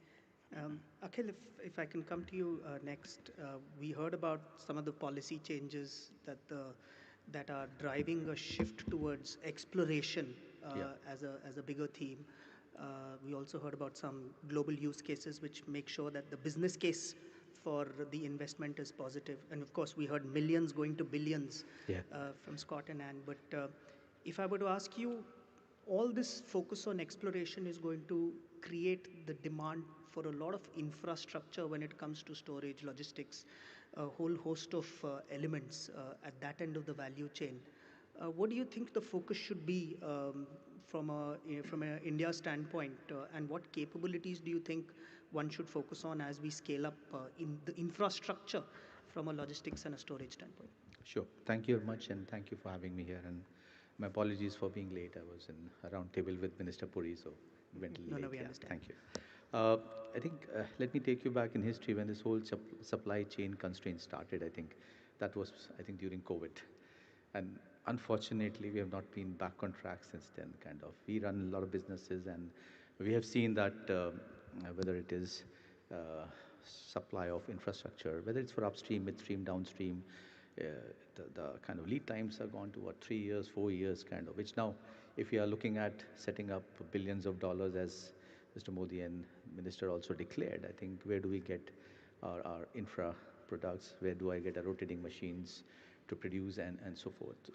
Now, let me give an example of our company, and we are into midstream. So what we did post-COVID, and that will help understand what we can do in India, is we try to diversify our supply chain, right? One, as a company, we diversified our supply chain across geographies, try to indigenize a lot of things which can be produced in India, because not everything can be produced even if you have capabilities, and I'll come to that. Whatever can be indigenized on a small scale basis, we have tried to help small scale vendors to develop their capabilities in various product lines so that they slowly have built up their capability. So that's one. However, to really build all these products on scale and all, develop this infrastructure and get this from India, I mean, whether it is, if we talk of upstream, all these platforms or FPSOs which come from Korea and all, I think the government has taken the first step towards having ports, where shipbuilding and all. We need to do a few more things, kind of. One is a little bit more effort toward ease of doing business, approval process. Can that be much, much faster? Two, I don't think we still have the real skill set to manufacture all this. We need to scale up the skill set of our kind of people in some of these specific areas, maybe on a smaller scale, do that. So once we do that, I think we will have these manufacturings coming. And third, if we have to be really leading in this space, I don't think we are spending any money on R&D. So can we, that's totally missing. We can still bring a product from outside, license it, still do it, but from a long-term basis, my view would be, can we do also something on R&D? So these are a few things we say. Skill up people, spend more on R&D. Meantime, try to indigenize things, and still we can't do it, source it from multiple geographies so that you neutralize the geopolitical risk, if I can say that. Of course. No, as you spoke of de-risking, you hit a interesting word, shipbuilding. And if I can go to Scott, maybe you, there are parallels in value chains across industries. If I were to look at multiple industries, sometimes the investment that goes into building capabilities for our industry can be leveraged across multiple industries. Do you have any thoughts on how that will help make the business more viable and make the Indian ecosystem stronger by cross-leveraging capabilities across multiple industries? Yeah, thank you for the question. I mean, the short answer is there are incredible synergies between shipbuilding and building of oil and gas energy equipment. And when you think about the supply chains are the same, the infrastructure is the same, the skilled workforce required is the same. And when you look at the manufacturing process, it is the same. So in modern shipbuilding, ships are built in modules that are then like big Lego blocks fitted together to make big ships. Well, that is exactly how we like to build oil and gas related equipment. So we build mega modules that are then, they're fabricated and then shipped to location, fitted together, connected, and resulting in refineries, petrochemical plants, gas plants, et cetera. So there are incredible synergies. ExxonMobil desires to build about 350,000 metric tons of mega modules over a 5-year period, and we would love for that to be done right here in India. For context, that 350,000 metric tons is about equivalent to 7 VLCC, or very large crude carrying ships. India has what it takes. there are things that we need to continue to work together to make sure we can fully unlock the potential and particularly the synergistic opportunities across the shipbuilding and the oil and gas equipment. So continuing to invest in the skilled workforce, I fully agree. And I think about welders as one great example, high quality welders that are required on to both types of fabrication. I think being very coordinated and focused in the infrastructure build out, that things like shipyards, fab yards, ports, road and rail connectivity, doing it in a way that you unlock the synergies across both. And I think about providing a stable and predictable transfer price mechanisms so that global corporations have clarity on what their tax liability is. And that clarity is super important because it gives global corporations the confidence to fully deploy their capabilities and their capital in such an important space that helps, we believe, significantly multiply the advance forward on Viksit Bharat 2047. So absolute synergies and priorities. I'm encouraged and inspired, frankly, with the Honorable Prime Minister's message to us 2 days ago, where he talks about Make in India. He talks about the shipbuilding focus and particularly around LNG carriers, and very pleased and encouraged that he sees the same opportunity that we do, and we look forward to being a part of the journey to figure out how to work together and unlock those synergies. Got it. I mean, we've heard optimism from you and the ability to cross leverage across industries, but I think as we look forward to Viksit Bharat, Dr. Shrikant, if I were to ask you a couple of questions around the future and the present. One is we've seen a lot of action on current policy, current bids, whether you look at the special CBMs or you look at the DSF4 or you look at the OLAP 10 bidding rounds.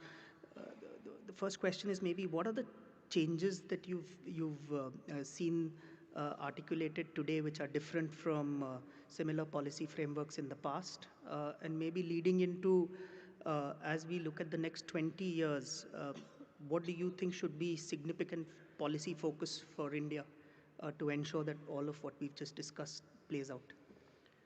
So if you look at the current bid rounds, the OLP is the largest acreage on offer till date, almost 182,000 square kilometers of acreage is being offered. And there are a lot of incentives being provided under this. For example, the marketing and pricing freedom has been provided. There's no oil cess. There are early monetization incentives. A host of other incentives have already been provided based on the previous feedback that has been gathered. And importantly, these bid blocks are backed by solid data which have been analyzed by international experts, and those reports are also made available for prospective bidders. So it's a very big bidding round insofar as OALP is concerned. Coming to the discovered small field policy, one of the concerns that we have noted is that the monetization of these fields has been slow. So a lot of effort has been made to ensure that the monetization happens quickly in this bid round. If you see, there's been a lot of bundling of the discoveries. Almost 55 discoveries have been bundled into 9 areas. And there is also flexibility in terms of the committed wells, committed work program. They're not looked at discovery wise, rather they're looked at area wise. So that's another change that we have made. And the development period also is extendable provided there is a discovery. And so this monetization would help extend the period up to 10 years, either on land or offshore. So that's another change. And the early monetization incentives, as I've mentioned, they are also in place. And most importantly, the data accessibility is also very important. We have made quality data accessible. Coming to the coal bed methane rounds, here by and large, the concerns which were expressed have greatly been addressed in terms of quick monetization of these assets as well. So overall, if you see, the regulatory stability has been brought in place. That's a big change. And we are also gathering inputs from various bidders, so that if there are any last minute changes that are required, we are willing to look at them as well. Now that flexibility will be useful. Because if I can just link back to this question, there's obviously a lot of acreage coming up, a whole host of exploration that will happen, and potentially resulting in a bullwhip effect on the rest of the supply chain. But if you look at domestic supply chain players, what would your recommendations be to someone to become a little more agile to be able to capture this boom that is anticipated over the next few years? Before coming to that, I would take up from what Scott was saying on the shipbuilding and linking it to Samudra Manthan. Now look, Samudra Manthan is offshore. Offshore development needs FPSOs. It's a low-hanging fruit. Current estimates for the next 10 years are at least 40 to 50 FPSOs are required worldwide. 50 FPSOs means a minimum of 100 billion US dollars over the period of next 10 years, 100 to 150 billion US dollars. Right now, we are making FPSOs in China, Korea, and some in Singapore. All of them have problems. Why can't we get some of it to India? Even a 10-15% of that value chain to India, we are looking at 10 to 15 billion US dollars in the next 10 years. A very low-hanging fruit. We already, Shapoorji Pallonji is already there. We are in Brazil. They were there bidding also. So we need to develop that. We need to have that agility in the system. Coming back to your question, what I think my answer to that would be in terms of 3 Cs. In my mind, what I think 3 Cs. So one, there has to be a clear demand. There has to be a forecast for the next 5 to 10 years. And I think there is demand in India. The next C has to be clear specifications so that people know what they need to build. The third very important thing in Indian ecosystem is a clear qualification guideline pathway, because certification is a problem, especially offshore. So if we have these 3 Cs, we are good. We'll be very agile as far as the offshore is. I like the 3C framework, but if I can add a fourth C and maybe bring Anne into it, the confidence in the 3Cs of India to be able to deliver. Angel, if there's any advice that you give to Indian players, again with capital in their pocket, looking at this sector as a boom sector over the next few years, and the demand certainty that you as a global buyer can provide them to be able to invest, is there any inputs that you'd like to give them, the way you see it globally? Just to mention, globally, we see some Indian champions, and I think you mentioned some of them, big players that went outside, and they are bringing back, I would say, for India, the skills, the certainty, in a way, in their supply chain, the sustainability of the supply chain as well, to make it quite long lasting.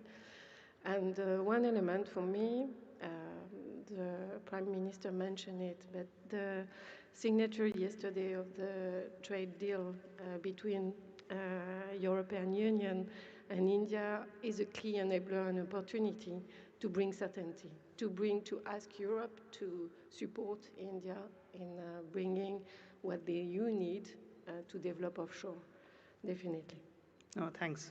And if I can ask one last question, if there was any further ask on policy, Akhil, from your side, what would broadly the theme be in terms of ease of doing business or better enabling this growth? Okay, difficult question.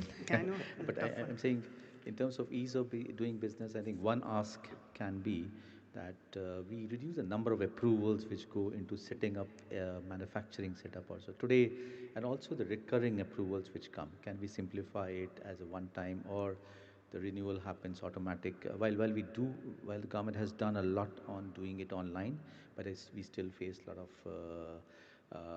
kind of problems there. I hope that will get resolved soon, kind of. And last thing I want to say is also for manufacturing and advice to people who want to bring manufacturing to India is, can we get technology transfer till we do R&D, kind of. So if that is fast tracking of manufacturing in India. Understood. No, I thank the panel. We're out of time, but I thank the panel for their very valuable inputs. I think to summarize, a combination of policy that is enabling growth, global suppliers who are looking at India with interest, and Indian suppliers who are looking to invest and improve their capabilities, I think is the best three axes that can come together to enable us to get a greater share of both the global market as well as the Indian exploration market itself. But I thank you all for your inputs. I thank you for your time, and I truly enjoyed the panel discussion. Thank you. Thank you so much.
Ladies and gentlemen, good afternoon. Delighted to have your company.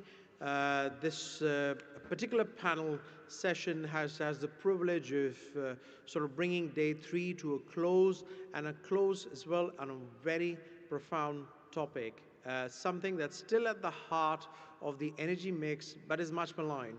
We're talking about coal, and it needn't be, because if you're looking at pragmatic solutions, if you're looking at the direction of travel, coal features heavily in this mix, and there might be detractors, there might be people who say that it's needed.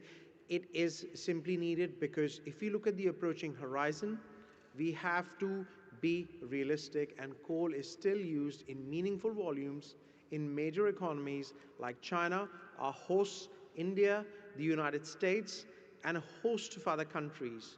Why? Because perhaps we cannot decouple in a snap. Now, to discuss the approaching horizon, to discuss how do we charge a balanced and pragmatic approach in a secure energy mix and have coal at the heart of it, uh, along with other fossil fuels. We have an all-star cast of panelists to discuss this. Joining us is Mr. Vikram Devdutt, Secretary, Minister of Coal, Government of India. We are delighted to have Kyle Hosway, who's the Assistant Secretary for Hydrocarbons and Geothermal Energy of the United States, Department of Energy. And last but certainly not the least, we have Mr. B. Sairam, who's the Chairman and Managing Director of Coal India Limited. Gentlemen, welcome. Delighted to have you. Mr. Devdutt, let me just jump straight into it. We talk about pragmatism, we talk about the direction of travel. A bit of realism is required in this debate when we talk about coal versus other fossil fuels and other renewable technologies.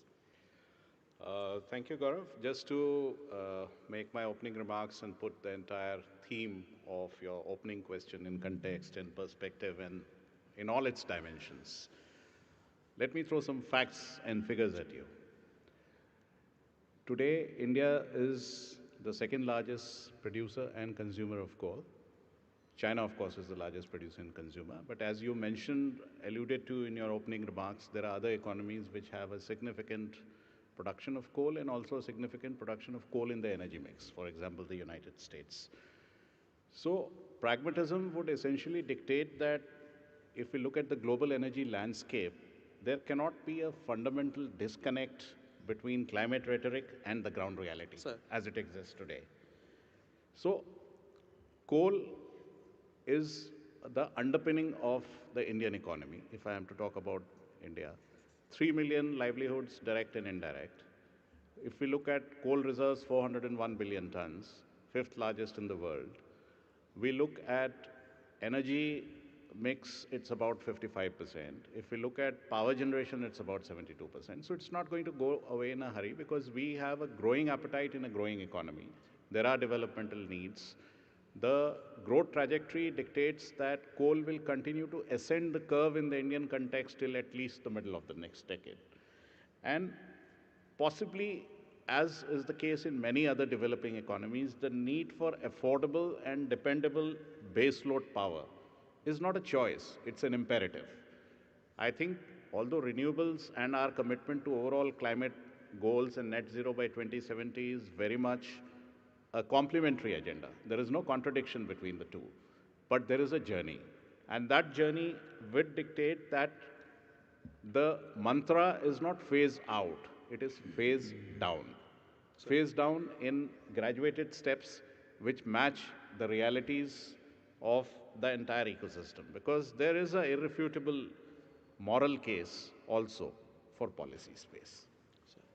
And Mr. Oswald, irrefutable moral case, some pragmatic steps.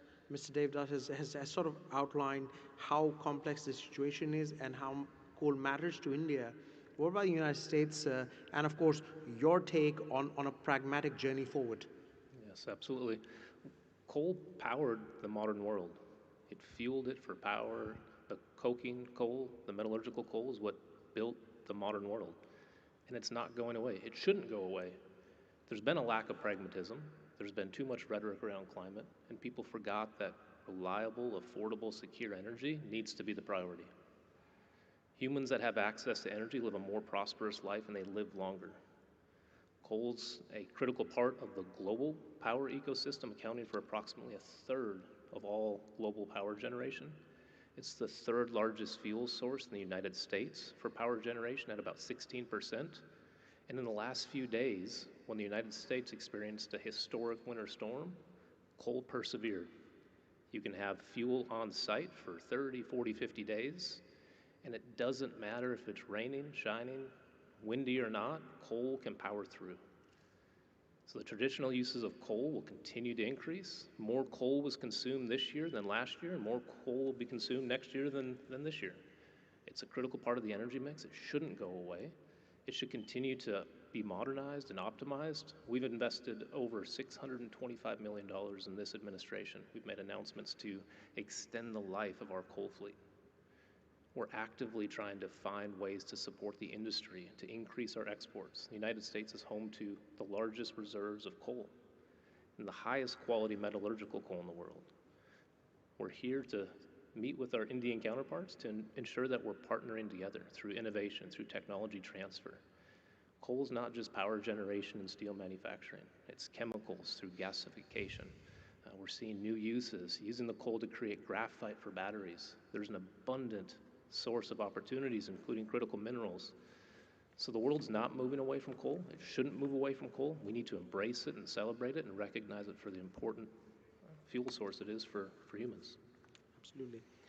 Mr. Sar, we've heard from our eminent policy-making colleagues. Over to you, sir. We talk about the energy trilemma. We talk about affordability, security, sustainability.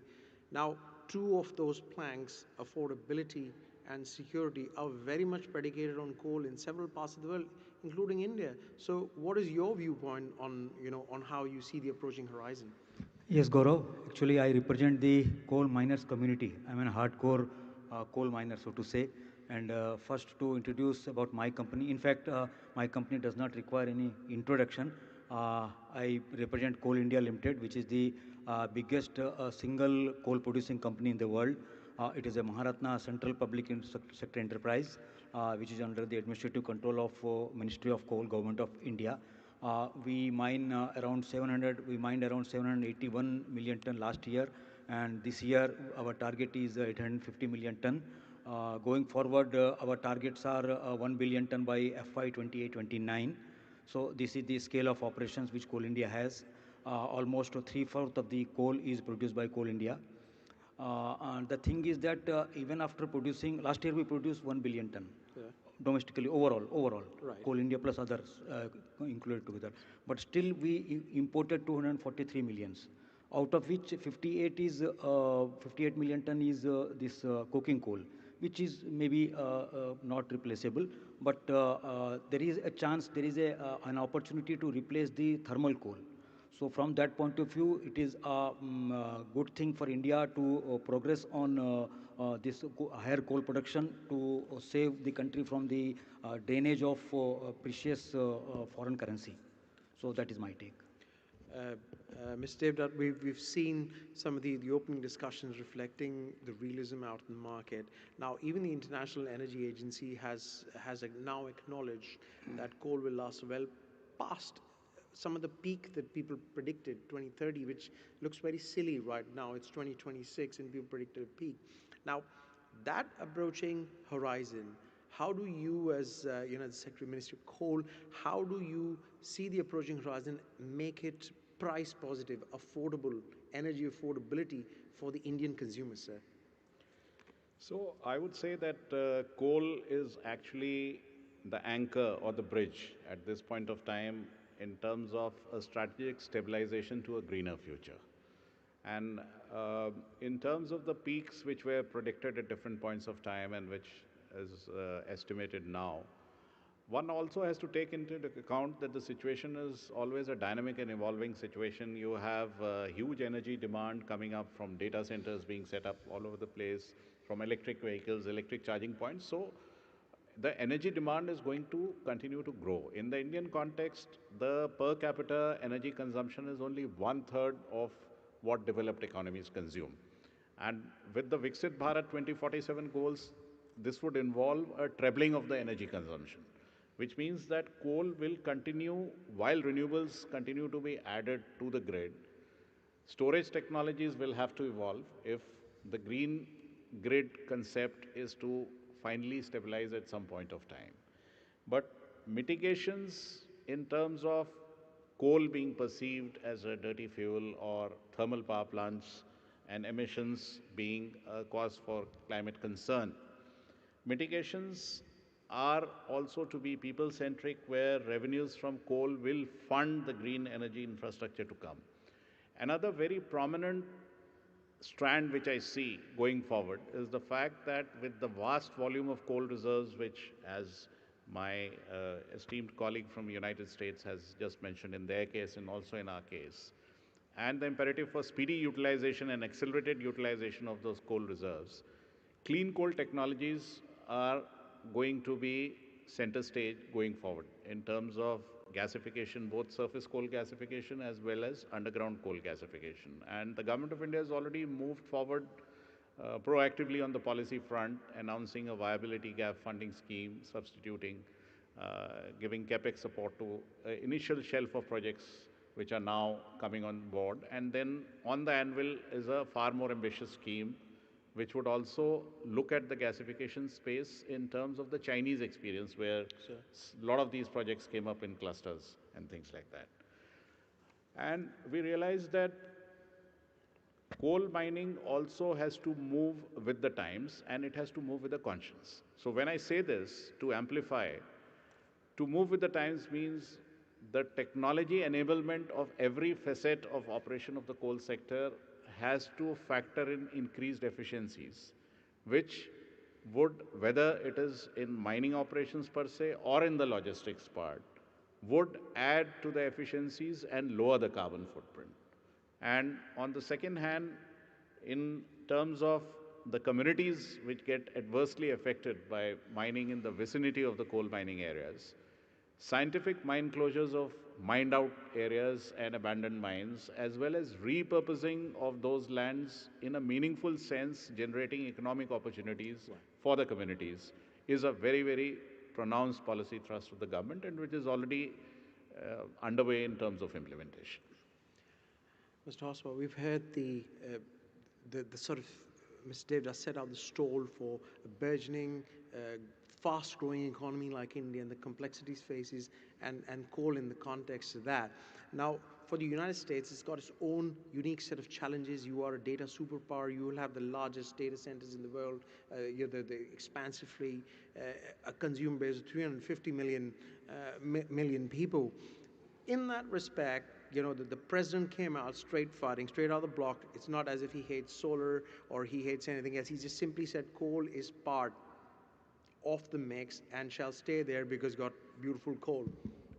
That's part of our mining mix, and it shall stay there alongside. And he also caveated by saying, I love solar, don't take that wrong. So we take the US example and what Mr. Trump said, to help for the benefit of our audience, sort of expand on that, give us a flavor of what are the efforts that are underway in Washington, D.C., and how are you outward looking? And among those efforts, you know, what are you particularly proud of, something that's close to your heart? Yes. First, I'm proud to work for the administration. President Trump is a bold leader. Secretary Wright is a bold leader. And they speak the truth. Common sense, America first. Our allies are important to us. And they understand that you need your energy to be affordable, reliable, and secure. So instead of shutting down and retiring coal plants before their end of life, this administration has protected nearly 20 gigawatts of coal power plants in the last year that the prior administration had planned to shut down. For 12 of the last 16 years, the coal industry has been under attack. And now our president proudly refers to it as beautiful, clean coal because he understands how critical it is to the energy mix. Secretary Wright boldly said long before it became more pragmatic in the discussion that the only net zero effort that we should be pursuing is net zero energy poverty. Net zero emissions drives up costs. We've seen it time and time again in locality and states and some countries that have gone too far too fast. It results in unreliable energy, higher costs, deindustrialization, indeed, a shrinking economy. So we've seen these case studies, and I don't know why anyone would pursue an effort that would push jobs outside of their country. You want to bring the jobs back. That's what we've seen President Trump do by ensuring that U.S. produces energy that's affordable, reliable, and secure. So I'm most proud that we stepped in and we told the coal industry that they're incredibly valuable. We kicked off the National Coal Council just a couple of weeks ago that was shut down in the prior administration. We brought them back and we reinforced how critical that industry is to the United States and to our allies. Again, I mentioned we've announced $625 million of investment into the existing fleet because it's critical to balancing the grid, to protecting the grid, and providing the energy that we need to support the onshoring and manufacturing. Mr. Saram, you've heard colleagues make a case for realism and set out their stall from a policy-making perspective for the world's largest economy and the world's third largest economy and growing economy. Now, for that third largest economy, i.e. in the Indian context, set it out for us. Where do you see, you know, what if you had a crystal ball, where do you see India sit in, you know, coal's future in India's energy mix? Yeah, for this we need to understand the twin objectives of India. We are at a, our energy mix should be at the intersection of these two twin objectives. They are essential, uncompromising, but contrasting. The one is deep electrification, and the second is deep decarbonization. So we need to go by the climate pledges and make the environment clean. At the same time, we need to take care of the average citizens of our country to make provide them affordable and reliable power all the time. There is an urge to increase the per capita electricity consumption from 1400 around 1500 per person as of now to 2000 by 2030 and 40, and then by 2050 it has to be at the level of the developed economy, which means around 4000 to 4005 kilowatt hour per person. So that is one objective, and the second objective is to reduce our this per capita GDP per capita energy emissions. So that is also there. Then by 2070 we had to be net zero. So with these two challenges, there is no point in choosing which one to select, RE or thermal. No, right. No, it has to be complementary and supplementary. Means it has to be a sequential phase out of coal and taking over by this RE. There is a strong case that RE is winning the race as far as cost is concerned, as well as far as this climate reduction, climate consumption is concerned. But at the same time, we need to understand that coal is something which is firm and dispatchable. The same is not the property of RE. RE is inform in nature. Inform means it is unpredictable, has got intermittency, it has got variability, and it has got locational dependency. So all these factors combined together make RE an infirm power.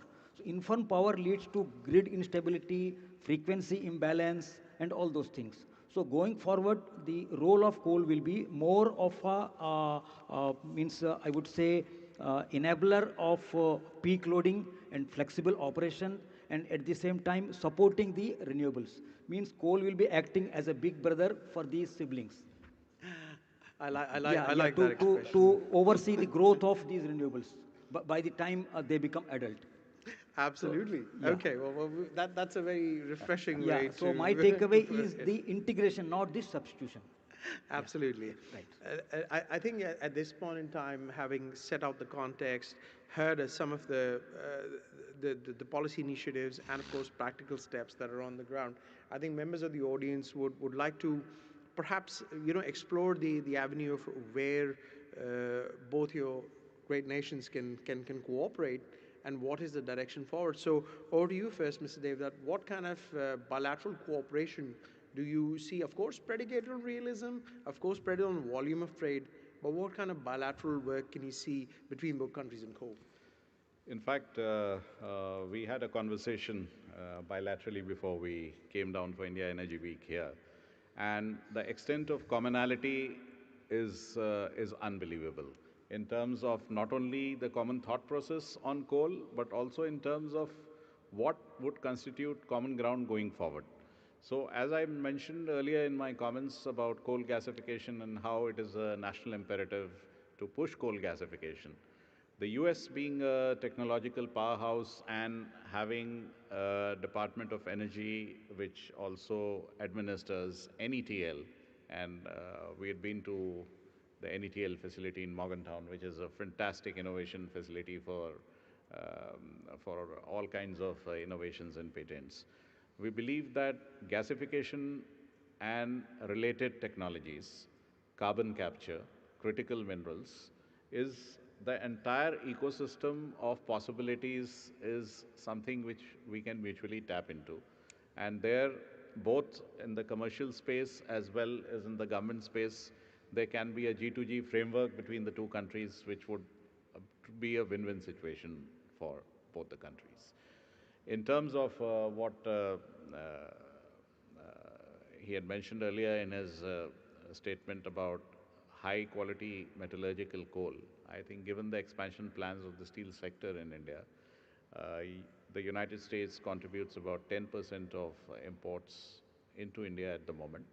But metallurgical coke is something which is very high in demand, and there are some intrinsic limitations of Indian metallurgical coal in terms of high ash content, which is where the possibilities for the US in terms of exports of metallurgical coal also exist.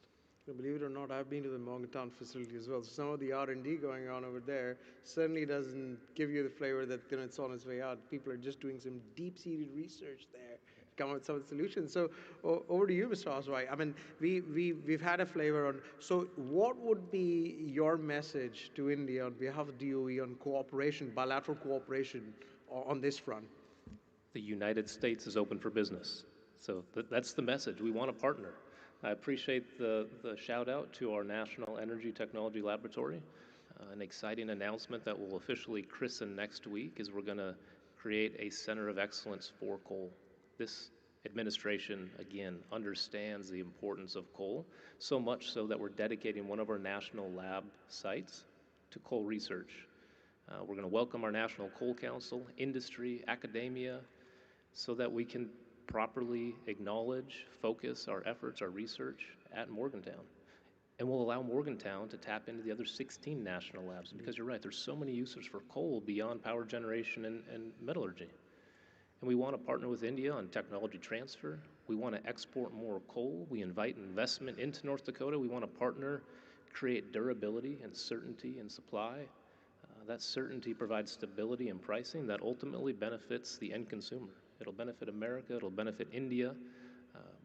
We greatly appreciate the partnership. The bilateral, as my colleague mentioned, was extremely fruitful. Just like every meeting we've had this week, India is ready for business, and the United States wants to continue to deepen our partnership. And especially, if I may, while very briefly, I mean, domestically also, it provides a macroeconomic shot in the arm for the eastern United States, if you look at it that way in terms of opportunity and jobs, sir. 100%, absolutely. From the miners, to the rail, to the ports, to the ships, coal provides high-paying jobs, reliable jobs, and it has for over 100 years. It's not going away, nor should it. We need to embrace it, invest in it, help modernize it, and continue to drive value from coal. Mr. Arnab, we talk about bilateral relations here, yes. And of course, if you're sort of having a stable level of coal in the system, that raises an issue. How can India bank on coal as a reliable transition enabler? Because if it's here for the medium to sort of long term, how would it serve as a transition enabler for a large, huge burgeoning economy like India? Yeah, Gaurav, actually coal is both a transition challenge as well as a transition enabler, I would say. Fair enough, sure. Transition challenge because if not for coal, which other source will support our evening peaks? That is a big thing. And then which of the other sources would support the grid balance and the frequency control systems? That is one thing. Besides, India is hugely a lot of districts, around 42 districts overall, and 8 states of the country are largely coal economy dependent. So that level of economic disparity will be there. Then socio-economic impact of the affected people will be there. So all these combined together, there will be a big challenge in transitioning. So that is one thing. But at the same time, coal is a transition enabler also.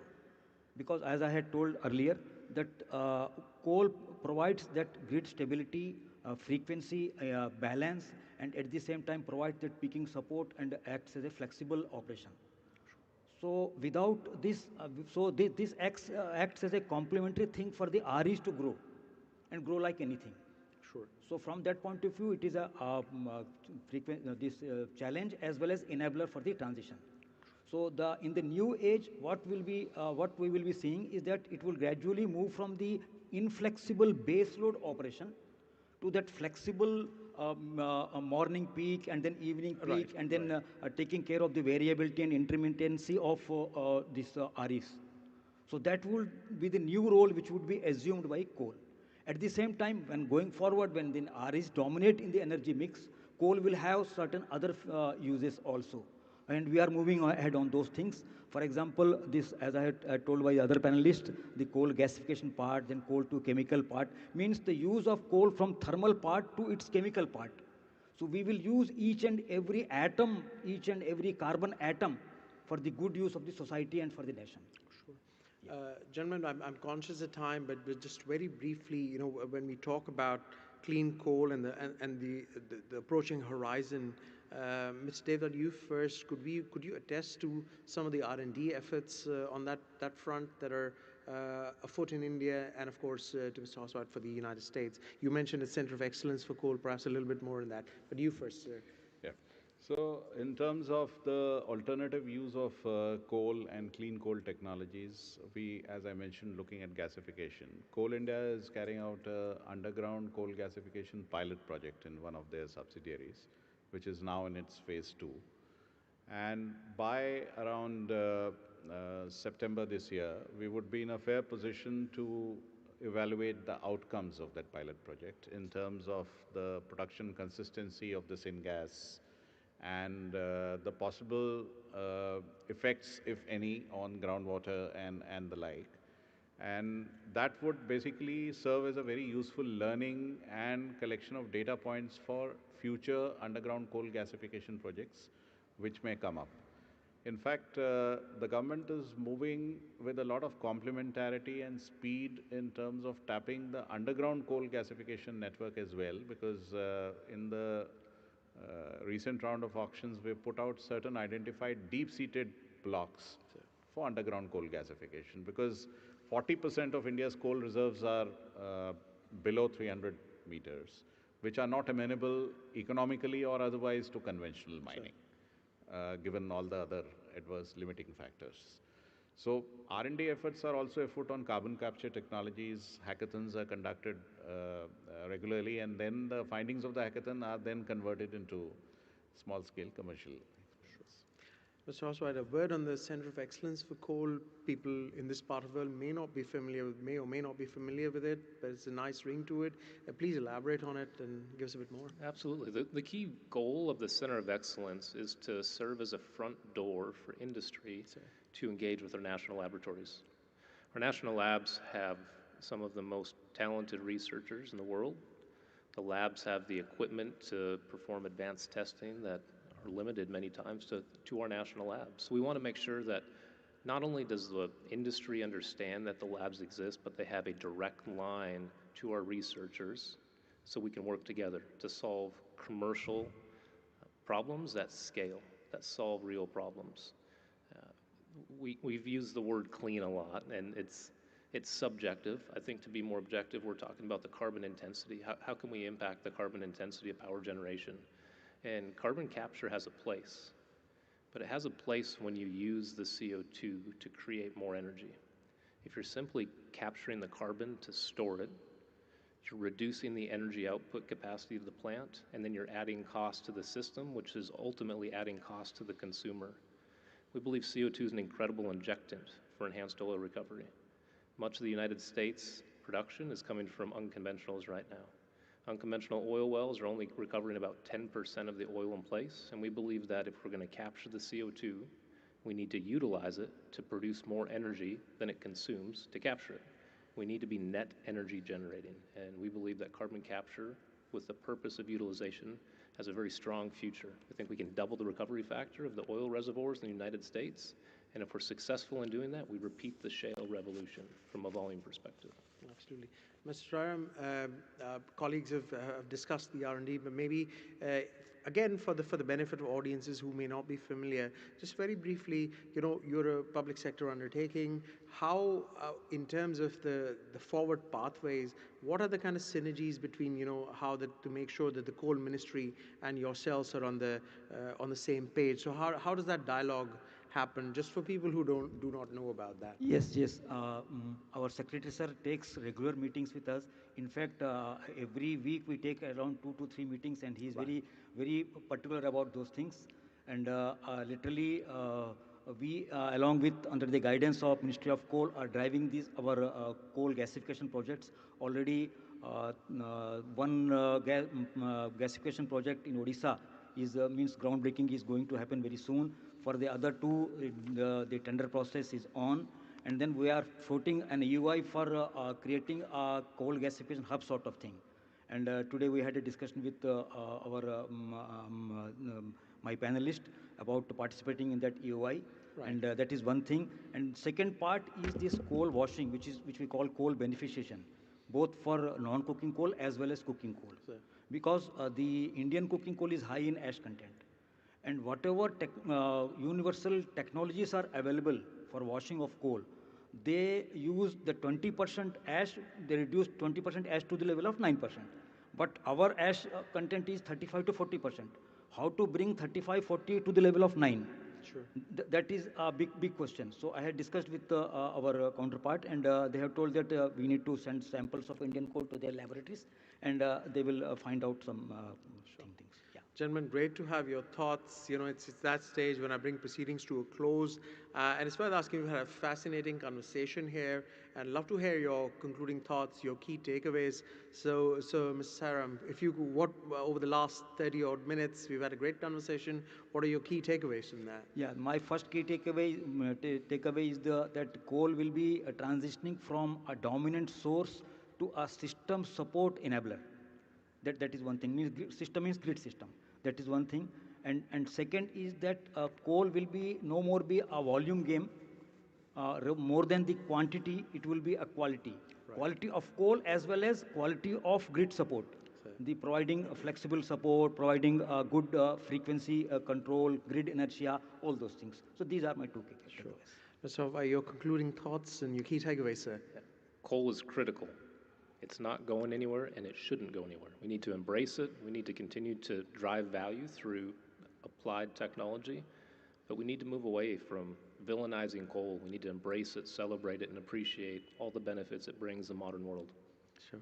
Mr. Dev, the final word to you, sir. I resonate with the views of my panelists that coal will continue to be the underpinning of any energy-based economy, and in a nutshell, the mitigation pathways would continue to be driven by tech-enabled efficiency, by planned transition timelines, as also climate justice principles, but at the same time with the unwavering commitment to very reliable, dependable, and affordable energy security, along with environment sustainability, and the two can coexist happily ever after. Sure.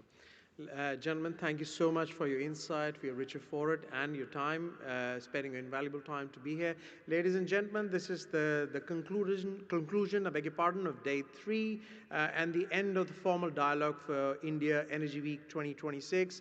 Delighted to have your company. Thank you so much, and a round of applause for our eminent panelists. Thank you, and good evening.